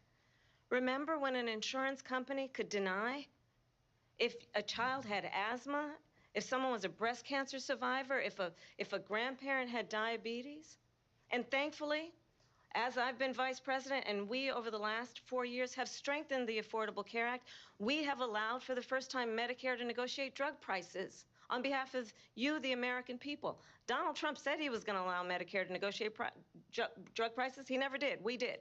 And now we have capped the cost of insulin at $35 a month. Since I've been vice president, we have capped the cost of prescription medication for seniors at $2,000 a year. And when I am president, we will do that for all people, understanding that the value I bring to this is that access to health care should be a right and not just a privilege of those who can afford it. And the plan has to be to strengthen the Affordable Care Act, not get rid of it, Vice pass as President prologue Harris, in thank terms you. of where Donald Trump stands on that. I want to move to an issue that's important for a lot She made of... a mistake. Number one, John McCain fought Obamacare for 10 years. But it wasn't only him. It were all of the Democrats that kept it going. And you know what? We can do much better than Obamacare, much less money. But she won't improve private insurance for people, private medical insurance.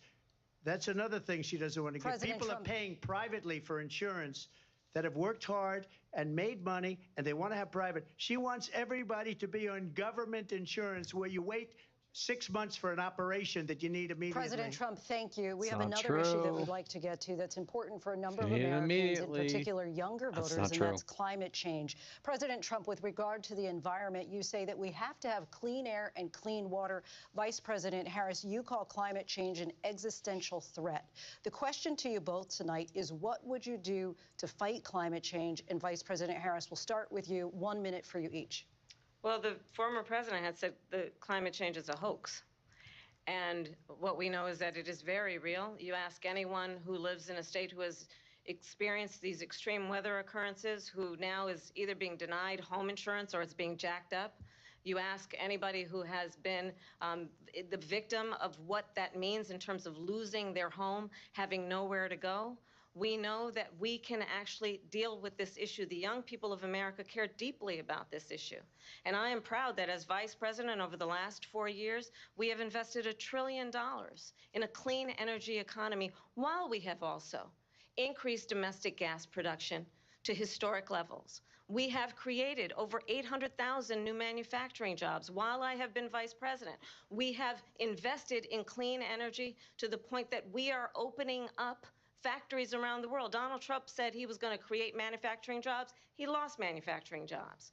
And I'm also proud to have the endorsement of the United Auto Workers and Sean Fain, who also know that part of building a clean energy economy includes investing in American-made products, American automobiles. It includes growing what we can do around American manufacturing and opening up auto plants, not closing them like happened under Donald Trump. Vice President Harris, thank you. That didn't happen under Donald Trump. Let me just tell you, they lost 10,000 manufacturing jobs this last month. They're all leaving. They're building big auto plants in Mexico, in many cases owned by China. They're building these massive plants, and they think they're going to sell their cars into the United States because of these people.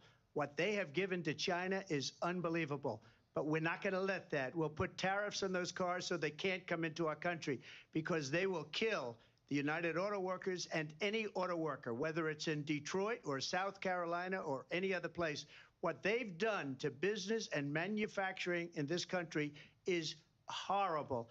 We have nothing because they refuse. You know, Biden doesn't go after people because supposedly China paid him millions of dollars. The tariffs on the vehicles are between meant him and his to son. make They get all them this money so from that they Ukraine. make them here. They get all this money from all of these different countries, and then you wonder, why is he so loyal to this one, that one, Ukraine, China? Why is he? Why did he get $3.5 million from the mayor of Moscow's wife? Why did she pay him $3.5 million? This is a crooked administration, and they're selling our country down the tubes. President Trump, thank you. Thank you. We'll be right back with closing statements from both of our candidates. An historic night, this ABC News presidential debate from Philadelphia. Back in a moment. Another commercial break. The ABC News Yeah, we're at presidential debate 10:30. will I'm surprised this is continue. running over an hour 30. I'm not gonna lie. I figured this would be a tight 90. I guess they're run a little over, which totally fine with. Let me grab this.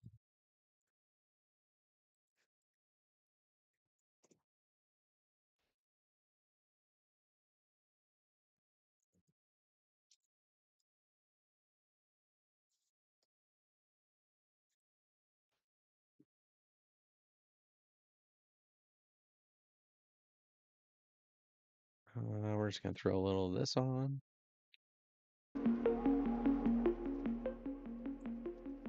And I'm gonna grab a beverage. We'll be right back.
Prince, what do you think so far, man? Brutal? Yeah.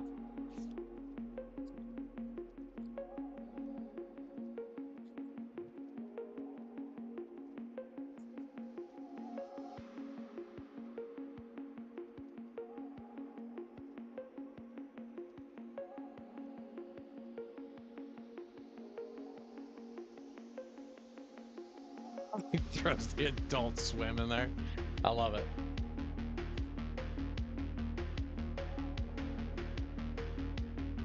I can't put these on. No. This is just going to be if Milos wants to make appearance. Hello.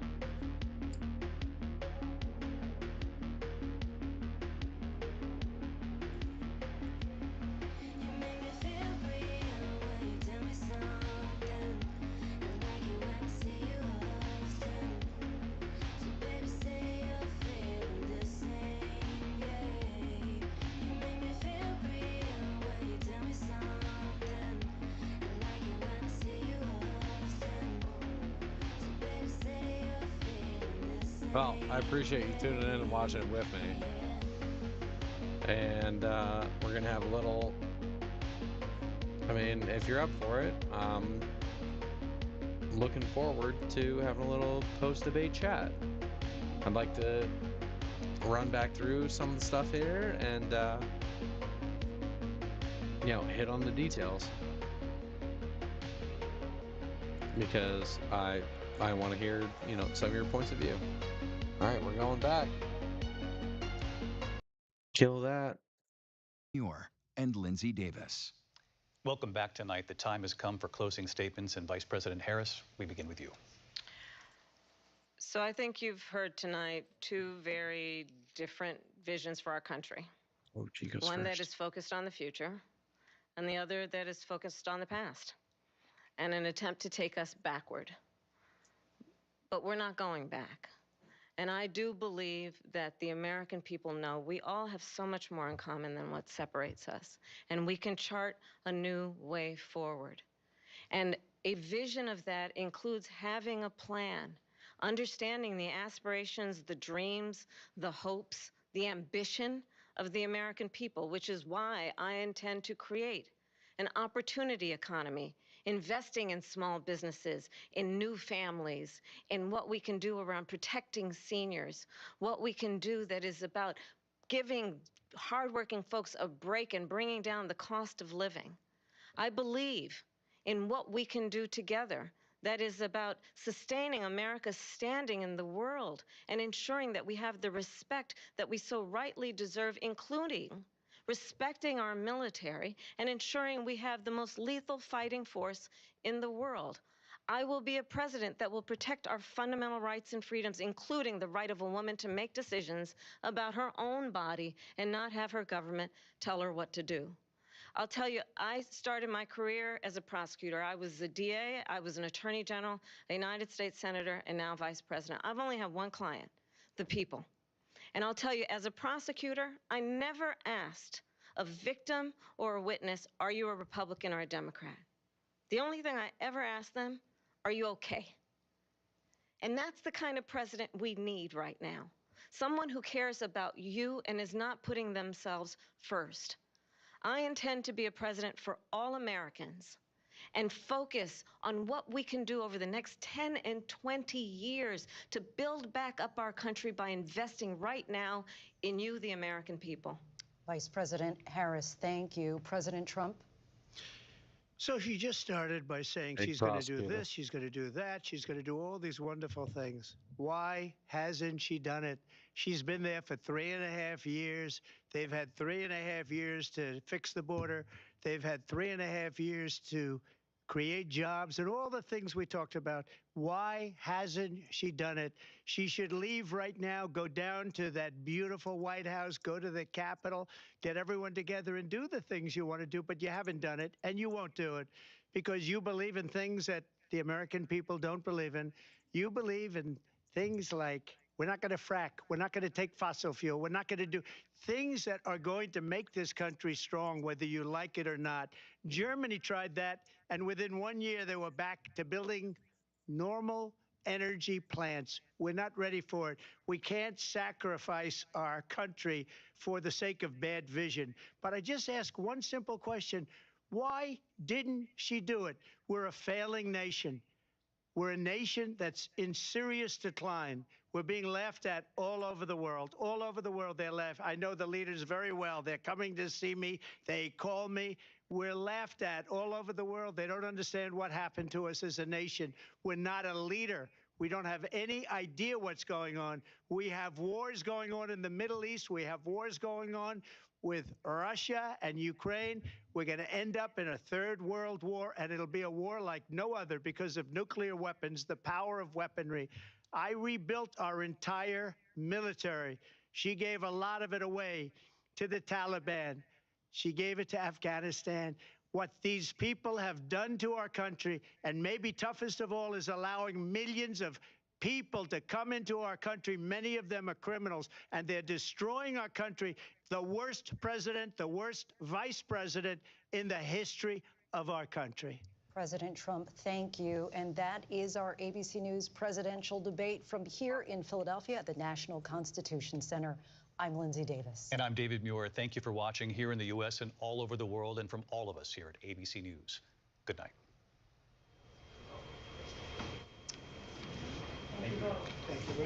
And we are here live on ABC with our post-debate comments. I'm Martha All right, let me Raddatz. grab It a was tab. a lively Whoop. debate from the economy to abortion to Afghanistan.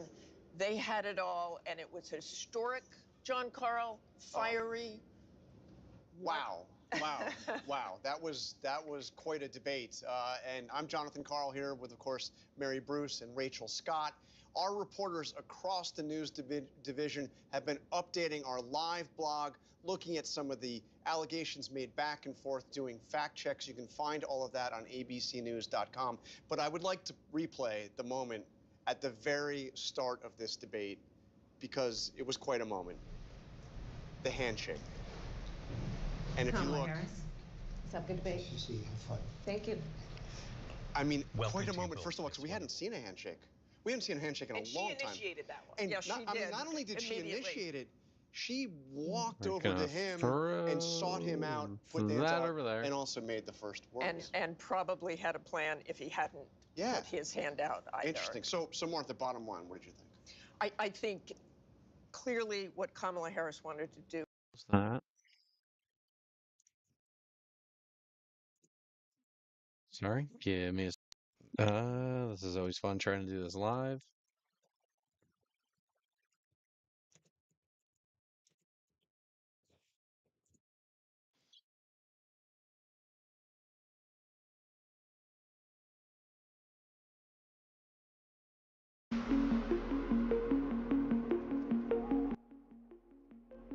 A little background music.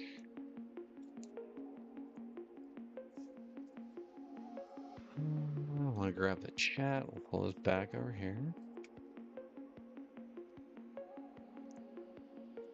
Go through this with Lewis. And hopefully he is ready for a call here.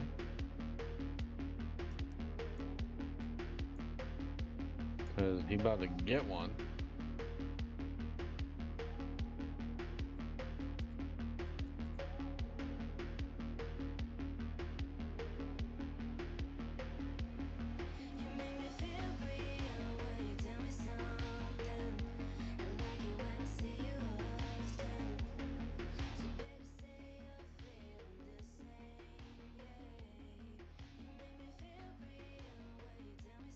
So let's see.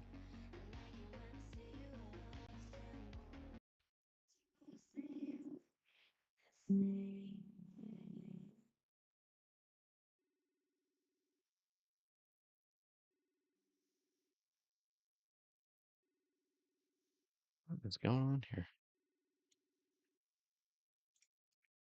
I was exercising. I wasn't. Yeah. All right. Hey. Oh, hey. Sorry. One sec. I was not paying attention. No, you're good. You're live though, so don't say anything dumb. Right.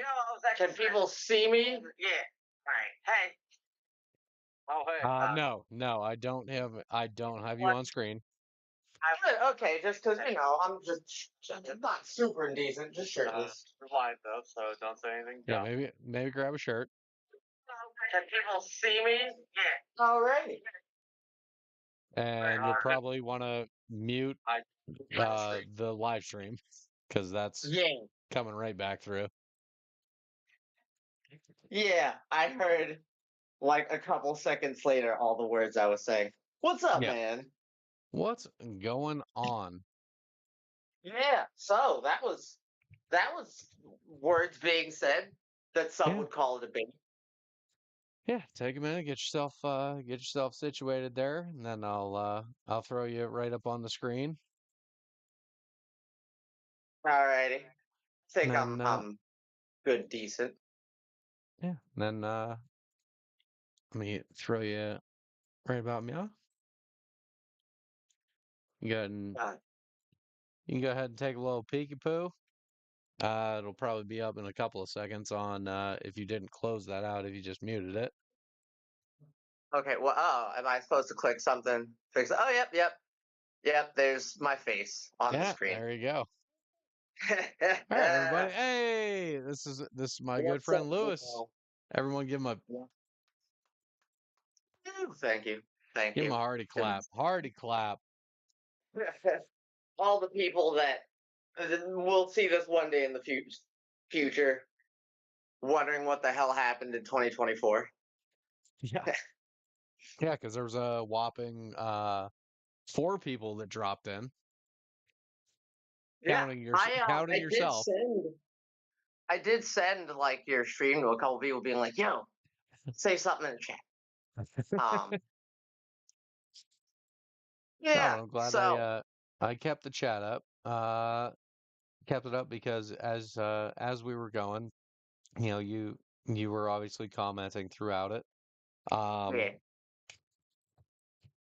And I'll tell you what, man, throughout watching that, I wanted to keep that so balanced as I'm watching it. I didn't want to just dunk one way or the other, right. but But I mean, it's yeah. I mean, when you try to be, even if you try to be non-biased, there's certain stuff that's just it's like right there. Like Trump this whole time was saying lots of stuff that I've heard all the debunks, like all the debunks of it. Like it's just lots of lies. They're just hard to like catch and explain in the moment.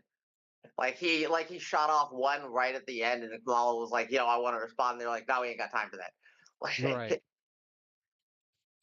The one thing that I will say, ABC, I do give them a big thumbs up. They did check his ass several times throughout that, Yep. which Yep. was refreshing because none of the other debates that he's done, be it the one with Joe Biden earlier this year or the ones that he did in 2020, the ones he did in 2016, Yep. no one has hit him like that, where he says something and then the moderator goes, well, no, let me actually correct you on this and Right. tell you why what you're spewing right now is garbage. So it Yeah. was very refreshing to at least see that. Yeah. I mean, it was. I think there was a part I can identify one part that definitely is gonna like change some minds. Like between Obama at the DNC pointing out specifically this guy has been president and has done nothing but complain about other people, Mhm. say how it's everyone else's fault, like every step of the way. And then he got asked a question. Oh, they were asking if he regretted anything about his actions on January 6th, like could he have done better? Anything. And he turns it into some shit about how it's Nancy Pelosi's fault. And the moderator yeah. was just like, we aren't talking about Nancy Pelosi. We are talking about you. Yeah, big old sidestep, and it was nice that they actually they redirected him. And again, like I said, I don't want this to I I don't want this to come out as I'm heavily favoring Kamala Harris. I want to actually try and watch this objectively, but there wasn't a whole lot. There was literally like one thing that she said where I went, okay, well that's misleading. They need to do a little bit of a dive on that. The Hey, other you called than her that, out at one point. Other than that, I mean, everything that she was saying was factual. I do wish she went a little bit further into policy as opposed to going on the offensive against him, but I'll take it because, I mean, looking at it at the end and looking at this thing as a whole, who's on top at the end of this? It's pretty obvious. Yeah, looking at this, like, I didn't have a lot of hope that this would be a, much of an actual, like, real debate. And, like, sure, like, he could have gone into policies, but he wouldn't address them. You know what I mean? He would, all of his act is tax on people. If she gives a specific policy about a thing, he'll just say it's weak, wouldn't work. If I did it, it would work, and he won't even have to give a policy, and people will eat that up. So, I mean, for what it's worth, there was some just talk to the humanity of the situation. That, like, they're both very out of touch. They're both very, very out of touch. Like, talking about fracking was like the American people, like, don't overall care about that. Like, even the way you phrase it. But at the very least, she did point out, like, Americans are tired of pointing the finger at each other. Like, we just want shit to be better and be solved and be fixed, and not give a side eye to every person we pass by on the street. Right. I think that's an actual that's a great analysis of that. Yeah, I'm Um, going at this like for a standpoint, like, not necessarily to be neutral, but just for me. Like, what did I want to get out of it? Like, what do I see? You know what I mean? I think a lot of us need to do that a little bit to keep our wits about us, and not, like, get sucked into our sides a little bit. mhm. Yeah, and I mean it was good to see her come out, and she came out strong. I'm not gonna lie, when before Joe Biden even bowed out of the race, I was having conversation with a couple of people, a friend of mine who, is on the right side, a friend of mine who's right down the middle. He's a libertarian guy. And we were talking about, what if Joe Biden bows out? Who's going to take the spot? And I said, I honestly don't know. I don't know if Kamala Harris can do it. I don't know if she's going to be likable enough. And boy, howdy, was I wrong about that, because she came out with a absolute fierceness that I could never anticipate. And then it just continued to grow with Tim Walz. It's insane. It's blowing my mind. He definitely has very, very good, like, charisma that people have been, like, hoping for from the Democratic Party. Don't get me wrong, Biden had it during the Obama presidency and through, like, all of the memes, but she has it, like, he in practice, he's an old cowboy white guy.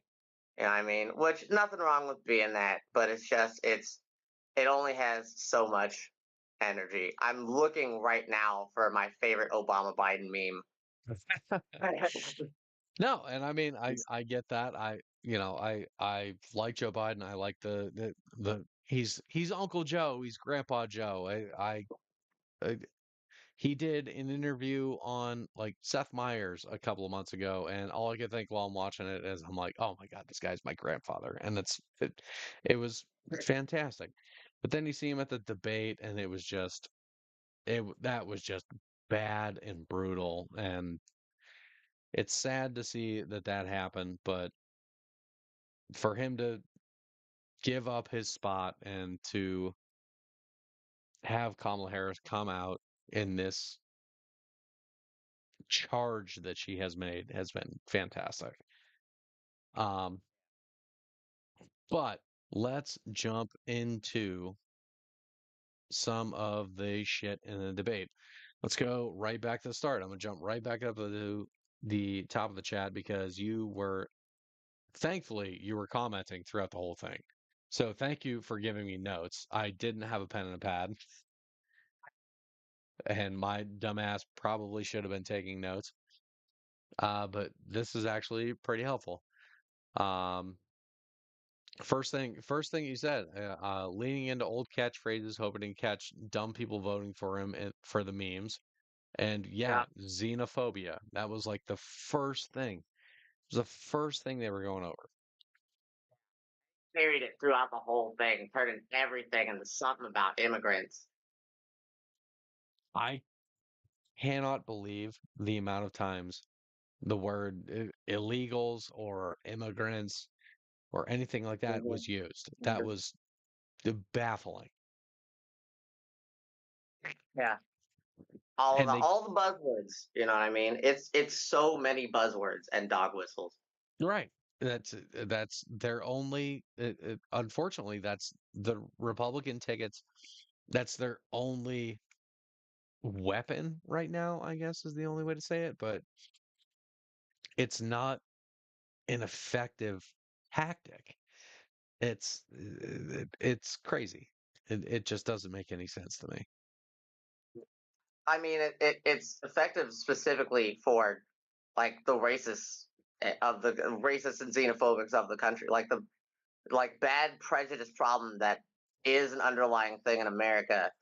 Like he plays on that, and they dog whistle it, and they know they dog whistle it, and we know they dog whistle it. I don't know why they think we don't know. Is my question. You know what I mean? Like, I the people that are gonna be with that are gonna be with that, whether you say it out loud or quiet. I absolutely agree. That is completely true. It's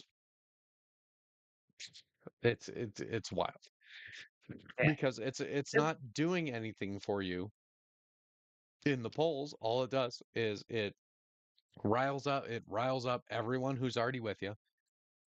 They're like, oh yeah, fuck, shut down the borders, and then everyone who's like, this is bananas, is already against that, and then the people who are in the middle or the undecided people, they're like, they sit there and they go, okay, well, yeah, I want border security, but do I want the extremism that they're talking about, where he's talking about shutting down the borders completely, not letting anyone into the country. This country's built on people who immigrated here and they were chasing the American dream, but you want to shut out every single part of the world except for everyone who already lives here. They have some weird fantasy in their head of how America is, and it's specifically exclusionary. I mean, that like it was during the beginning of his presidency in 2016, 2017, like they made a no-fly list for a bunch of countries in the Middle East, but they like excluded certain ones. They did it for, they were railing on immigrants, but like allowing it for lots of European countries. You know what I mean? It's that like rock star cowboy image, you know what I mean? Like the Florida image of America of just, big titty bombshells coming in here and everyone else can get fucked. You know what I mean? Like, damn shame. That's a good analogy.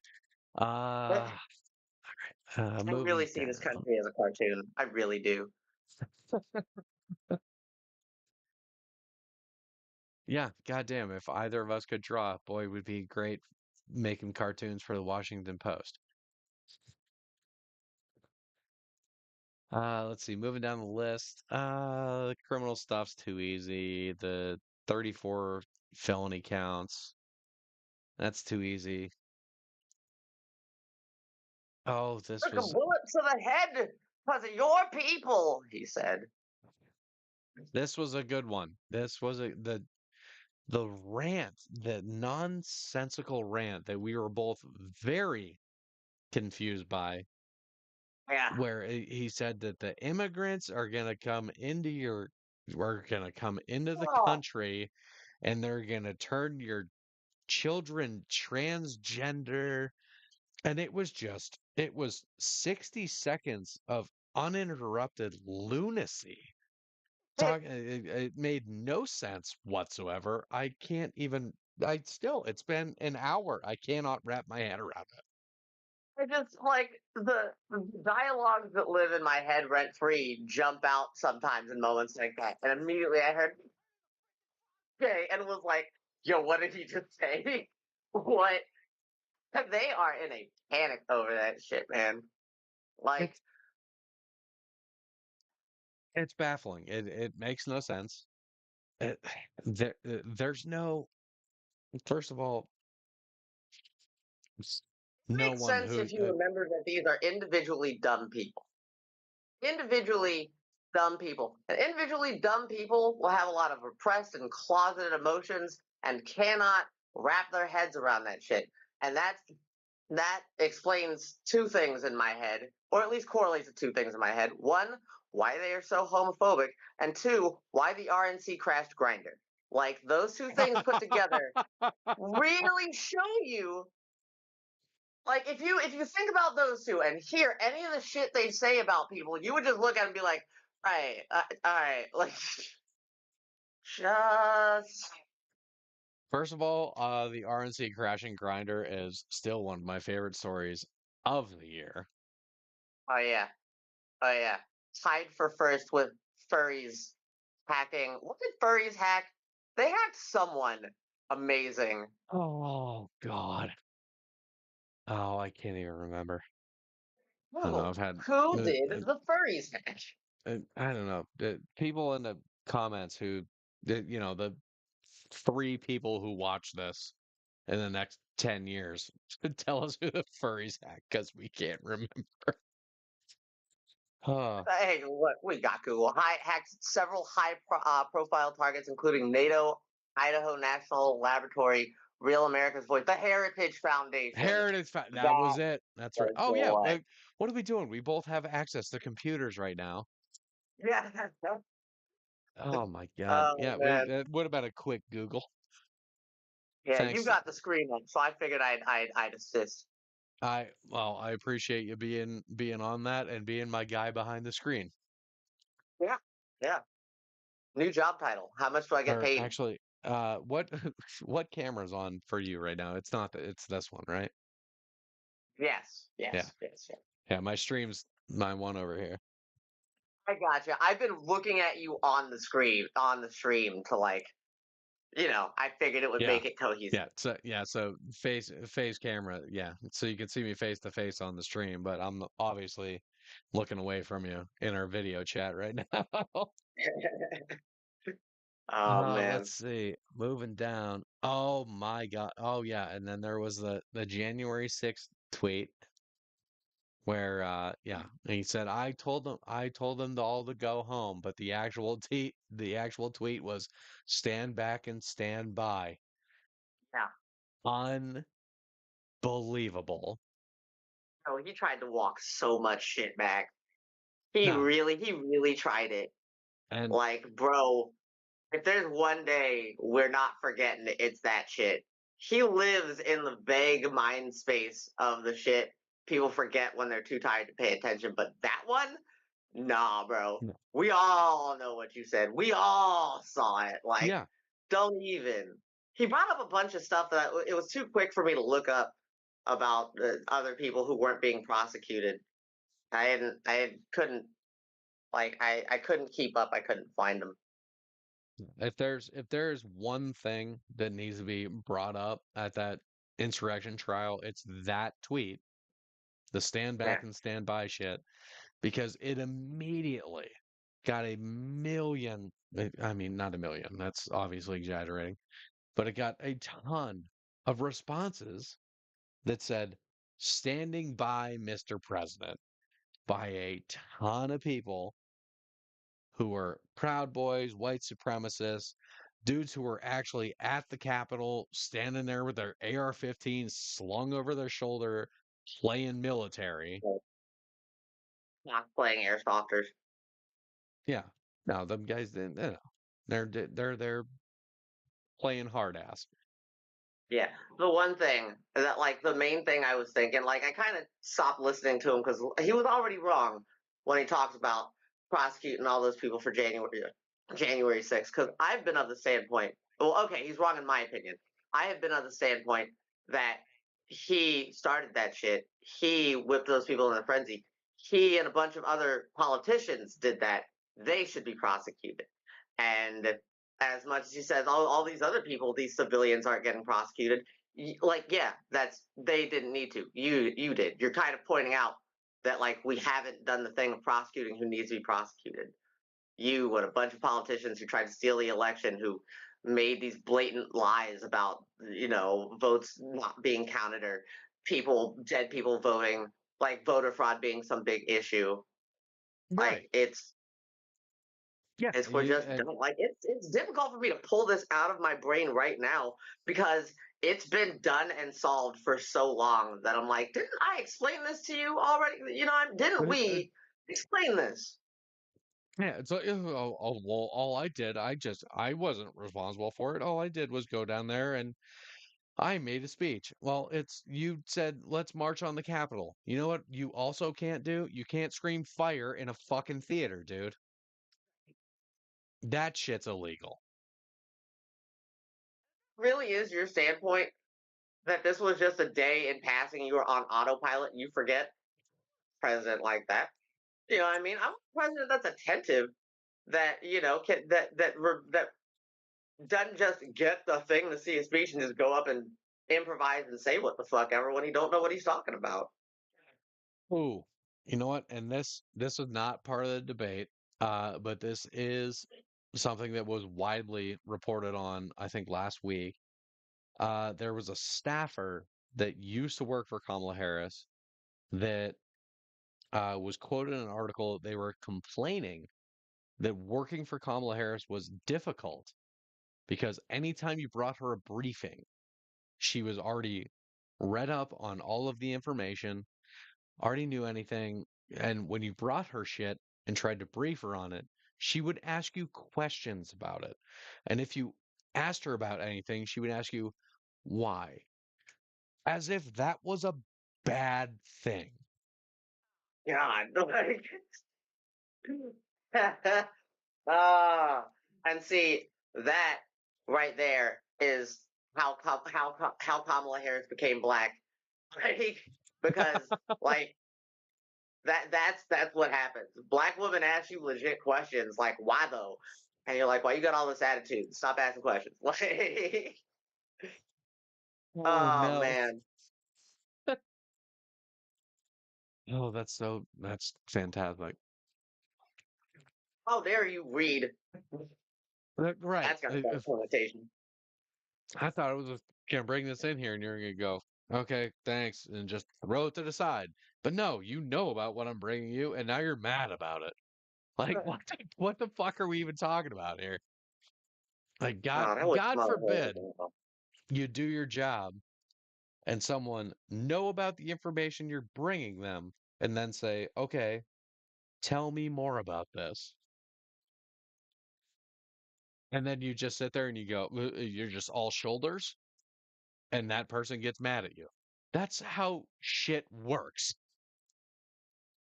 Do that shit at your job. I don't give a shit what level you're at professionally. If you're a cook at a kitchen, go to the fucking manager of the store and be like, this guy said this steak is cooked like shit. And the manager's gonna be like, well, why is it cooked like shit? I don't know. He said it's underdone. Okay, well, what can you do about it? Well, I could probably cook it more. If your answer to what can you do about it is, I don't know, I don't fucking know, you're probably not good at that fucking job. Man, very likely. There's compassionate arguments I could make, but fuck them. Yeah, very likely. Oh, let's see. Because the thing is, like, if you take that further, like, I bet, yeah, you might be a little embarrassed. You bring up something to Kamala Harris, and she knows your shit very well, and then you're kind of like stunned because she's gone further than you did. She'll probably help you. She'll probably give good advice. She'll probably teach you how to do that shit and make you a better person. You know what I mean? There's nothing wrong with that at all. Like people are so used to this weird culture we've created of like being right about things that aren't even like just starting debates just to win them and shit. Right. And we can't just come together just to like get on the same page and fact check. Like, hey, do you know, is it A or B? B. Bet. Like you can't do that anymore. It's super frustrating. I also a little bit like along the same tangent about Kamala Harris and shit is I've noticed on Republican news media who gave them the idea that calling black people colored is okay again? Who?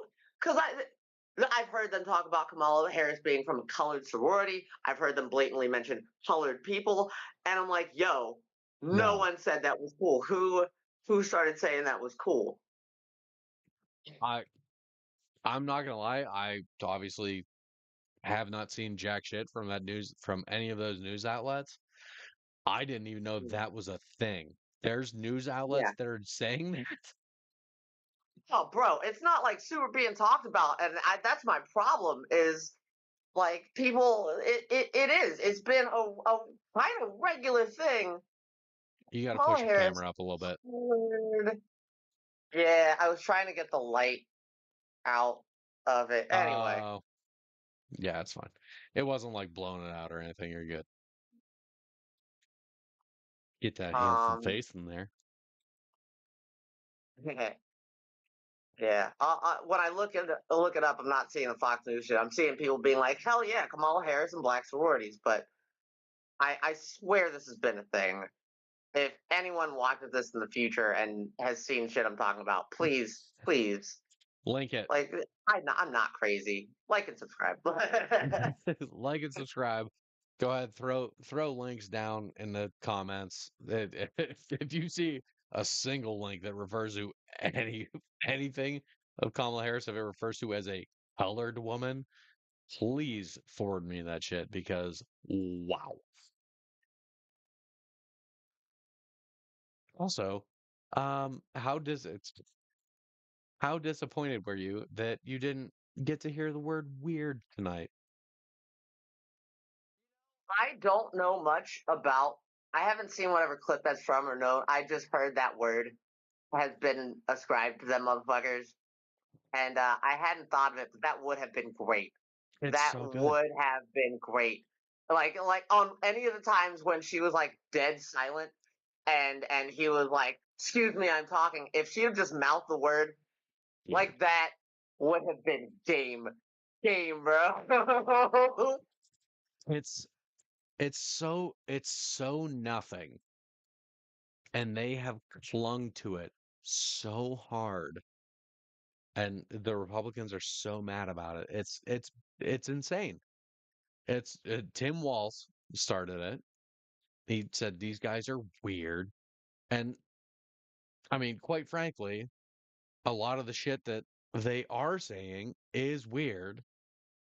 And Yeah. they have no defense for it because what's the defense? You're weird. What are you gonna say? I'm not weird. You're fucking weird. Like that's it. Yeah, that one just kind of it's subjective and leaves it to the people's opinion, and that's gonna fly with a lot of people's opinions. They are fucking weird. Like And I I think of like the fake intellectuals like Ben Shapiro doing his analysis of the song WAP, and I'm like, bro, oh my god. you're weird thing to do, weird thing to say. Yeah. Yeah, and they're all worried about bathrooms and genitals, and it's weird, dude. It's weird. Yeah, yeah. Yeah. Okay.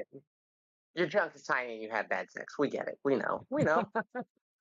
Like, no, there actually is a video essay by this dude. I don't know his name. I've just seen a couple of his shits.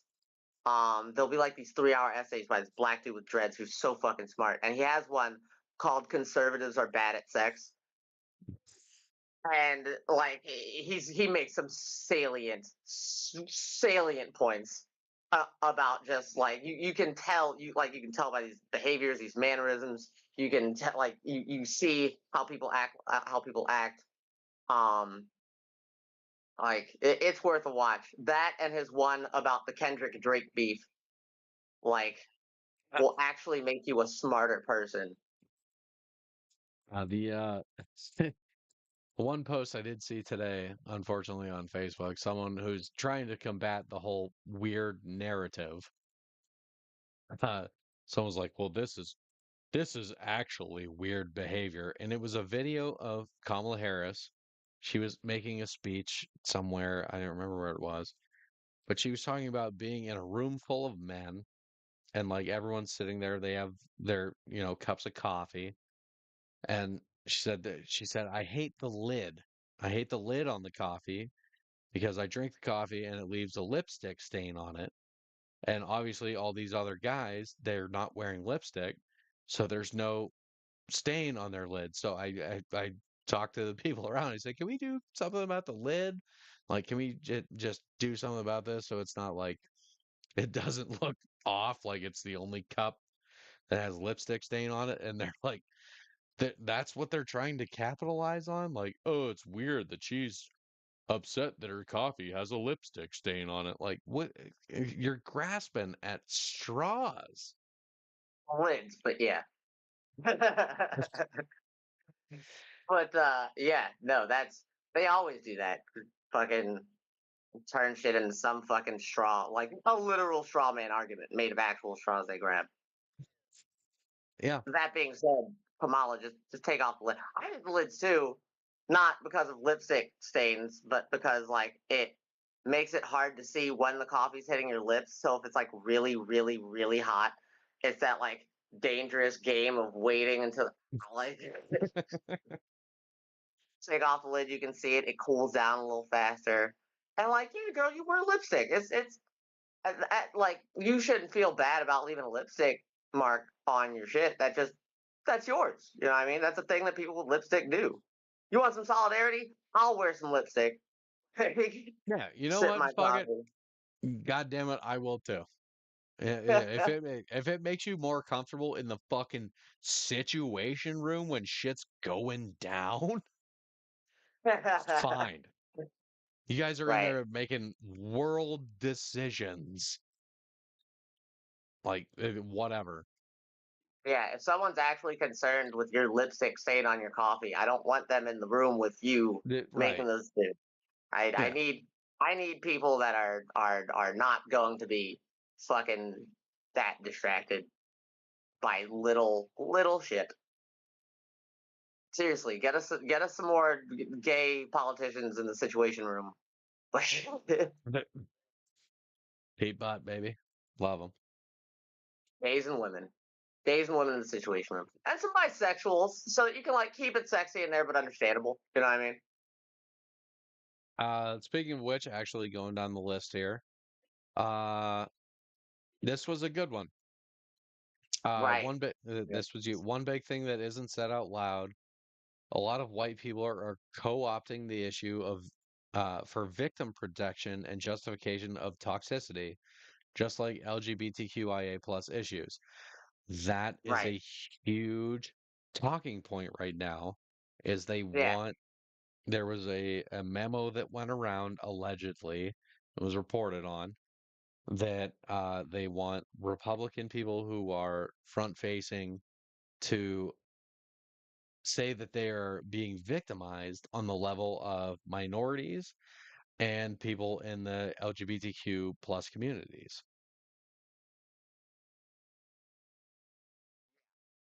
I remembered you wanted some links, and I have this one news well, not news, it's a satire news channel that has done a few episodes on the issues in the Middle East and in Palestine, and they did one 6 months ago. I'm seeing.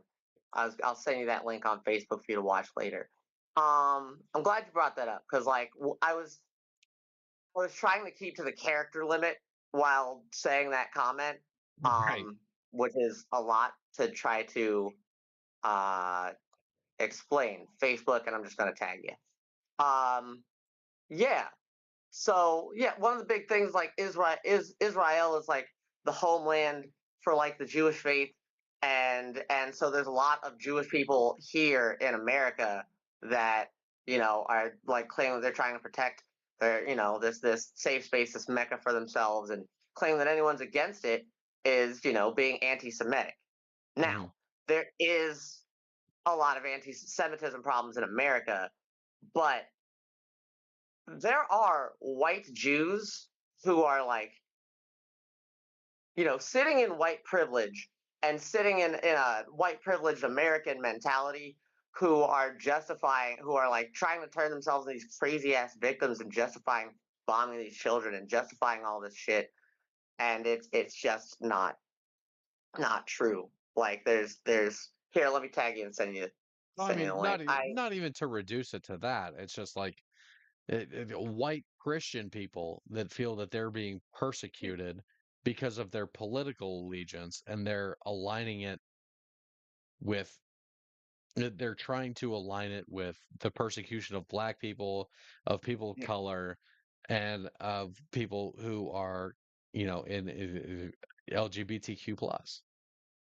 Thank you. Like this is what happened. Like in this specific issue, like that's kind of how it starts. Is like you have some people from Israel who have genuine complaints. You have some Jewish people from America who have like some vague complaints. Then you have all these politicians and regular people who are claiming themselves allies and like using that to like be horrible to people, and then claiming, well, if you're mad at me for being horrible to people, it's because I did this, and like you are now the problem. But at the end of the day, Palestine is getting bombed. Palestine has been getting bombed. Palestine is getting shrunk to this tiny fucking wasteland. Like I can see on TikTok live feeds, live streams from Palestine from people like under like air raid sirens in just destruction, fucking looking like skin and bones, praying just for help. Those are just people. Those are just people. And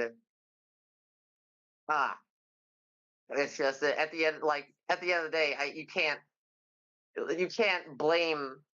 justify doing shitty things for people with like a politician's views. You know what I mean?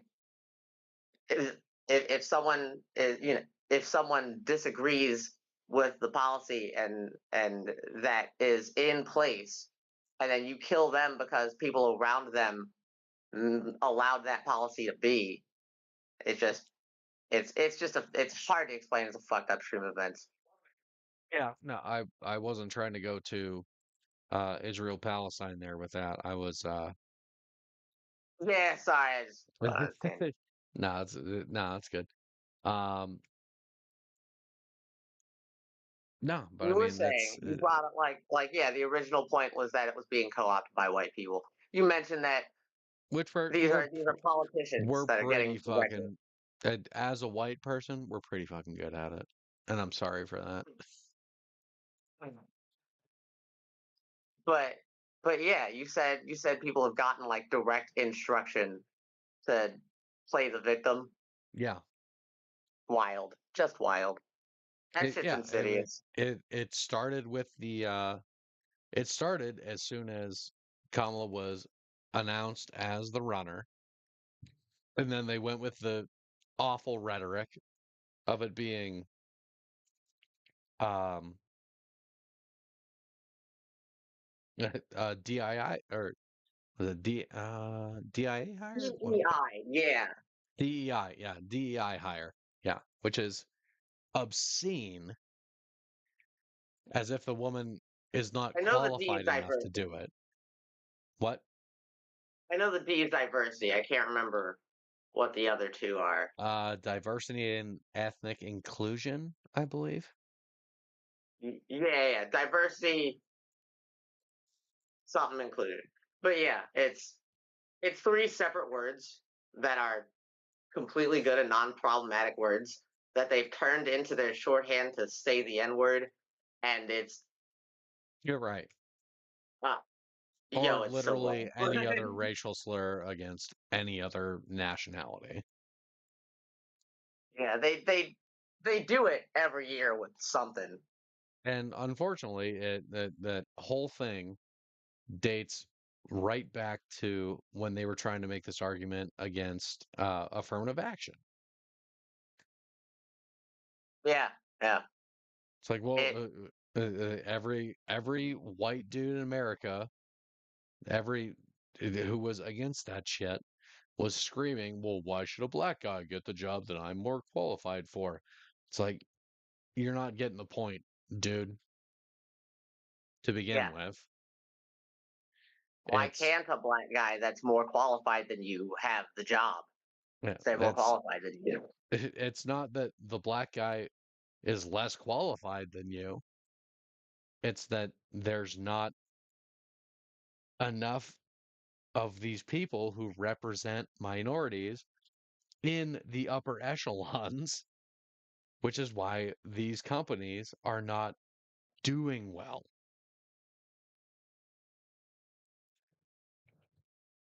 They're not Yeah, I mean, representing the American public as it stands. definitely you bring up a valid point that it is actually good for companies. You know what I mean? That's one of the things that blows my mind a lot of times about these anti-diversity policies and pro-life, anti-abortion policies is that they are counterproductive.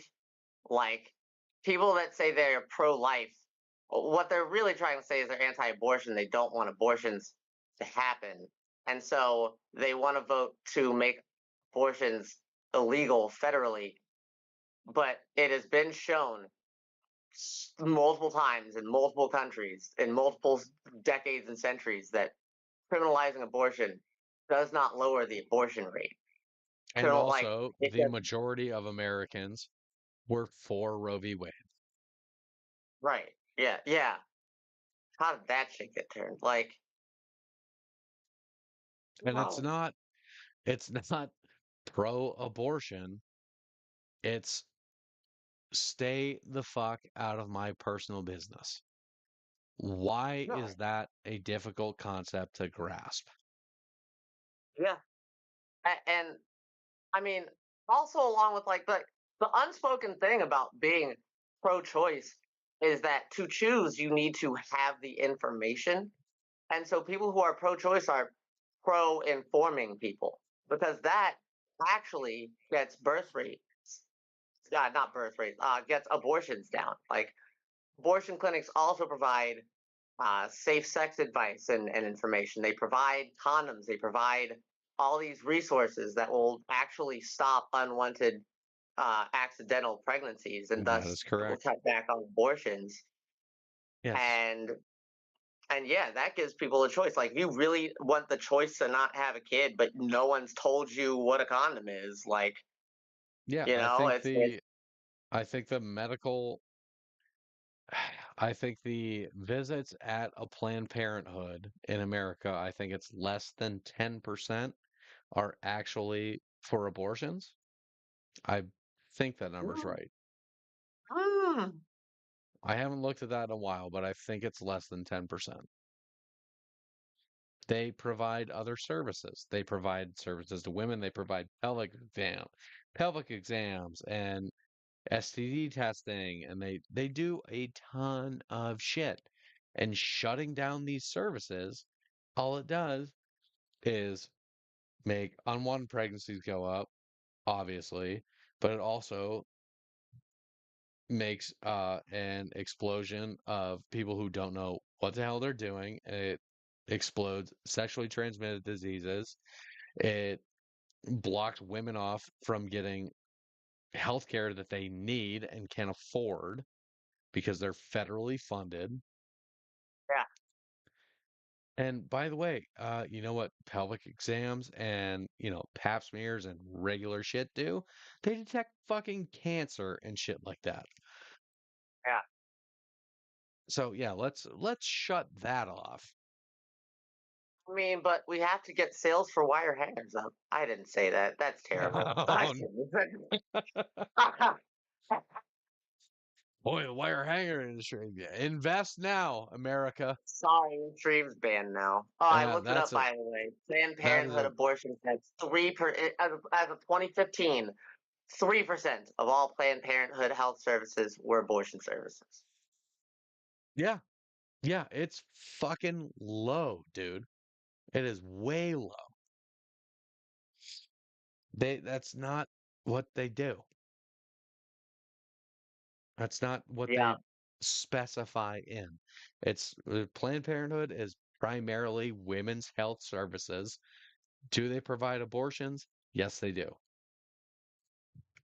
Yeah. This is just before we go back on topic of stuff, because I was remembering this. This came from talking about, being anti-affirmative action and how it's counterproductive, and this being counterproductive for life. Uh, Shit, I just lost the link. Where'd I put it? No, oh yeah, okay. So that was what I was gonna say. There's a blatant hypocrisy that Republicans will give, where they'll talk about like, shoot, I keep losing it because it's hard to try. It's two things they say that are counterproductive. What was it? Was it about Planned Parenthood? Um, Move on. Say something funny while I think. Oh, fucking wieners and butts, baby. Oh, right. They'll bring up that Planned Parenthood was made by a racist. It was started by some some lady who wanted to, like, basically make black people extinct Eliminate by, black people. yeah. Yeah. They'll say that shit. Which, what? Like, it's a wild thing to say.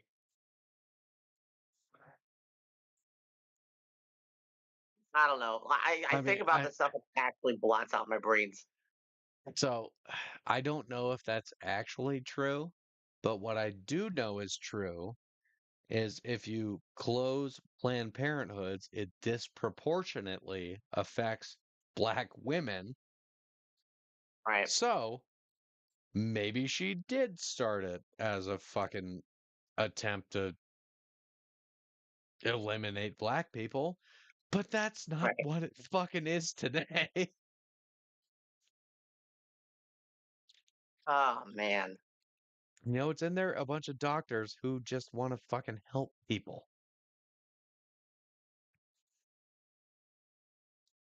All right.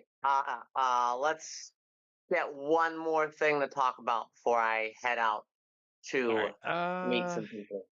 Yeah, I got My you. friend Hank is Let's calling me. see. What was a good one? The way he says black. Black, black. I love the black people. It's like he like half burps every time. He gets indigestion every time he says black. Yeah, it's just like we said, it's just apparently some way for him to reinvent the N-word.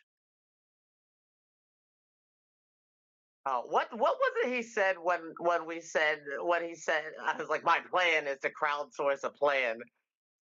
This is something dumb. Yeah, yeah. They asked what his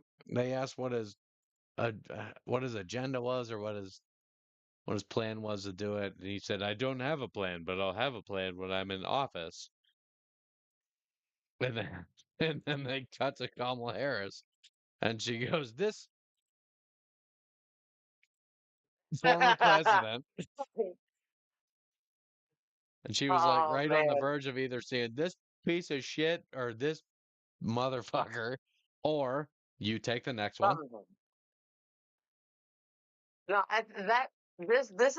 this points right at one of the big double standards that, like, pisses me off a lot watching news media is, like, he'll call out Democrats being like, you don't have policy in place, you don't have your plan in place, you don't have any actual idea. This isn't well thought out.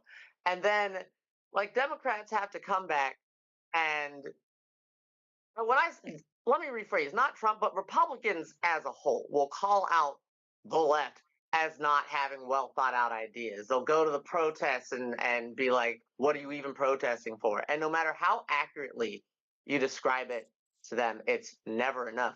Meanwhile, this motherfucker can come on and say, I'll figure it out. And everyone's like, well, he said he'll figure it out, so it's figured out. And it's like, no, that's not fair. You made me write a whole fucking essay and then gave him a true false question. That's not, they didn't even answer that shit right. That's not fair. Like, Yeah. I gave you a fucking diatribe, and then you asked him a question. He not only did he slip the punch, he went, no. Yeah. It really feels like that scene in Idiocracy when he's in court and he's trying to like make arguments for Oh my himself, and the God. other guy's like, "Yeah, sorry, Your Honor, but like you hear how he talks like a total fucking faggot, like, and just everyone just goes, yeah, he does, jail, like, Yeah. hmm, All goddamn." right. Last thing. Let's see what I want to hit on.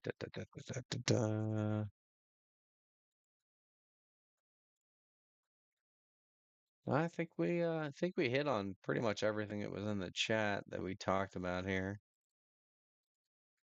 Yep. Ah. Final note: how do you think the media is gonna cover it?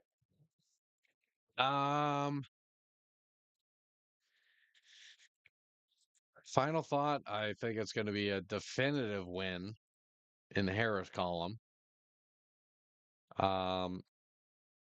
He didn't really. Trump didn't really hit on anything. He just kind of blathered a lot.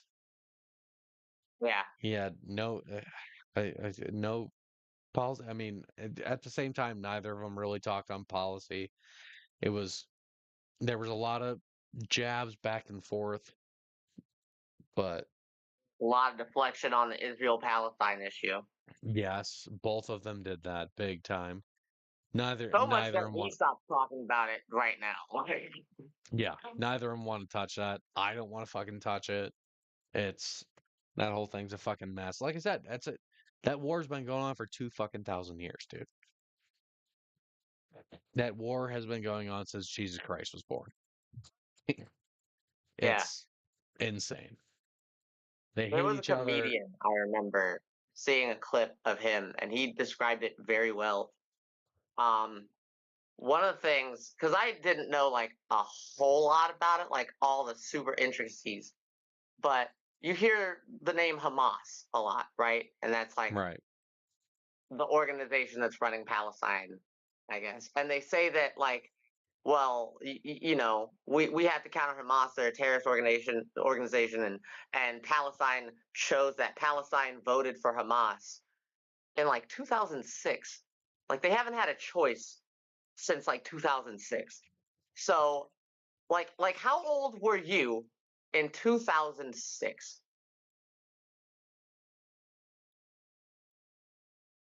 18? Yeah. And now No. 18 years later. Yeah. Yeah. Like, so maybe you might even been 17 then. Like you might have gotten the chance to vote. But like, yeah, there are people now that are what year is it? 2024? Yeah, there are people now that maybe if they were born in 2000, they were 6 years old, right? And now they're 24 years old and everyone's like, "Well, you chose this," and bombs your country. That's wild. Like that's not fair and it doesn't make sense. And it's one of those things that's clearly a political like maneuver that's been keeping it so that people don't have a choice and get stuck with the consequences of it. And that's what Yeah. I think both sides kind of know and are afraid to admit out loud. Because I like if either one of them took the side of the public and was like, you know what, like we listen to y'all and this shit is right. This shit is wrong. You guys are right. We're gonna stop, helping Israel. We're gonna stop sending weapons for them to bomb Palestine. If they said that out loud and did that, like, do you think people would forgive them and be like, I respect them for doing that and change their mind? Or be like, well, they flip flopped and they were just wrong and an asshole and I can't trust them, you know? Yeah, that's a huge political problem right now because I mean that's like I said, that's been going on forever. There hasn't been an incursion like this for a long time, but these people have hated each other the whole time because it's the Israelis, it's a bunch of Israel's primarily Jewish, and then there's Yeah. Palestine, and I think that's Muslim, Want to say Muslim? Muslim or Yeah, Islam, and it's just yeah. they've Islam is a little bit than your Muslim it, if you practice. it's literally just been a religious war there for 2,000 years over what they both consider the Holy Land. And I don't know, Yeah, at some point, something someone needs to just give it. Like yeah. it's crazy, but I don't know. I digress. Like I said, I don't know enough about it to really talk about it. But All we I have don't is know. mostly is our feelings of like war is bad. Like, It's can we people stop? just it's people just blowing each other up for nothing, really. That being said, there is a little credence to just standard, regular, everyday humans in any country, anywhere around the world. All we want is to sit, talk with our friends, drink a beer, and not have war to fight or talk about. You know Yeah. what I mean? Oh, So yeah, it's hard for you to understand why that's there when you just know it's just something you'd never do, you'd never want, and that most people you know don't want or do. that's the one And we yeah, didn't that's the one we didn't hit on was like one of the last questions was do you want Ukraine to win the war? yeah, And yeah. the absolute dodging and dick sucking that Donald Trump did of Vladimir Putin. There was no answer in what he said at all. Yeah. All he basically said is she would fuck it up, whatever it is. Like, Yeah, if I'm elected, that war would be over before I was even back in office. And okay, how? Elaborate. Go further. Expand upon that. yeah. Nothing.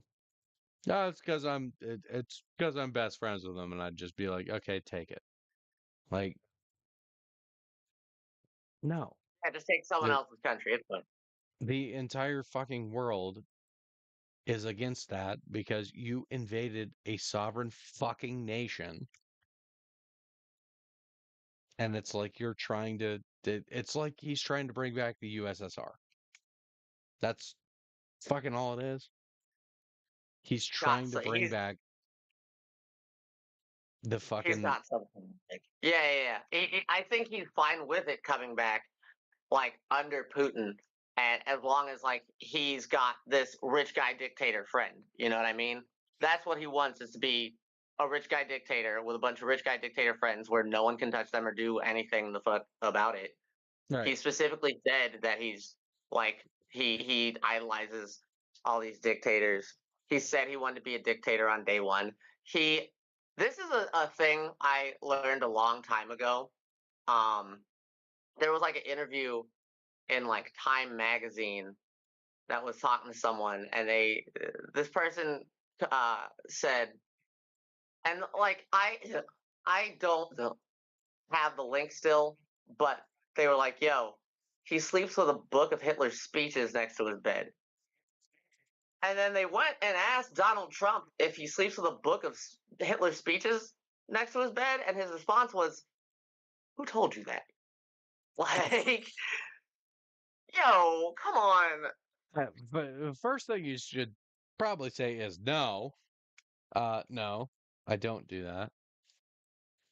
Go with a Yeah, no. it got worse. The next thing he said was, "Well, I mean, it's not a book of Hitler's speech. It's a book of poems that was given to me by my Jewish friend, so it's okay because he's Jewish." And then they found the guy who was talking about it. He was like, "Yeah, the book was Mein Kampf, and I'm not Jewish." That's Mein Kampf Oh, couch. ah, JD Vance, Weird. Mein Kampf. Weird, dude. Oh man, Inability to interact with people in a normal sense completely. and has a bunch of followers that are just like that walk around with fake cups of his semen.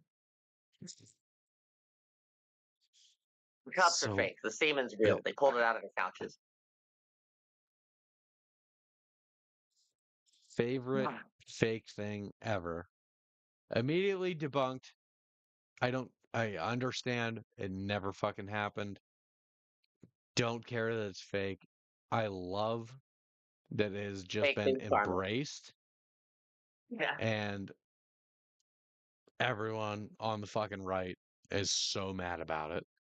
We're like, me and you, we're sitting here and it's like, yeah, I understand this is a fucking some dickhead posted this on Twitter. It never fucking happened. It's bullshit. We get it. But you say fucking, oh, whatever, JD Vance fucking couch. And it's like firestorm. Fucking like the thing is, he's so weird, and all his responses to all of it are so weird. I don't think if he tried to say like, "Yo, I didn't fuck a couch," Oh, I wouldn't put it's it not past him. like it. If he tried to say that, you might believe that, but you would be like, he fucked something weird. He's done some weird shit. 'Cause he's bad at like covering up his own shit.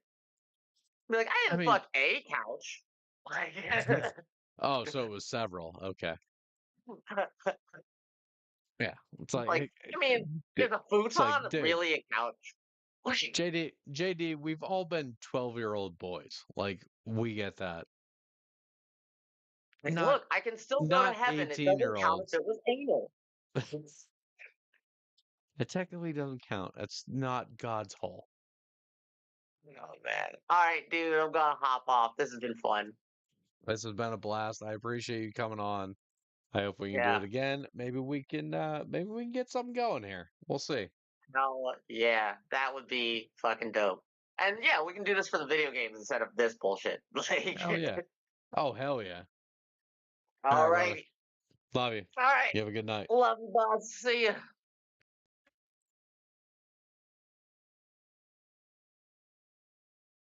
All right, everybody.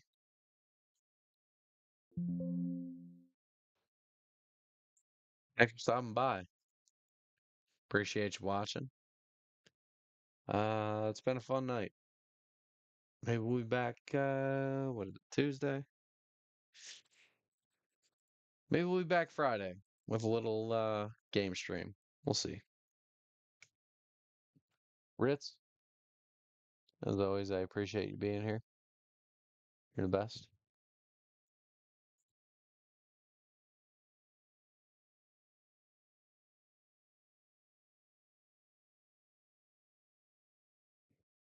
Thanks for dropping by.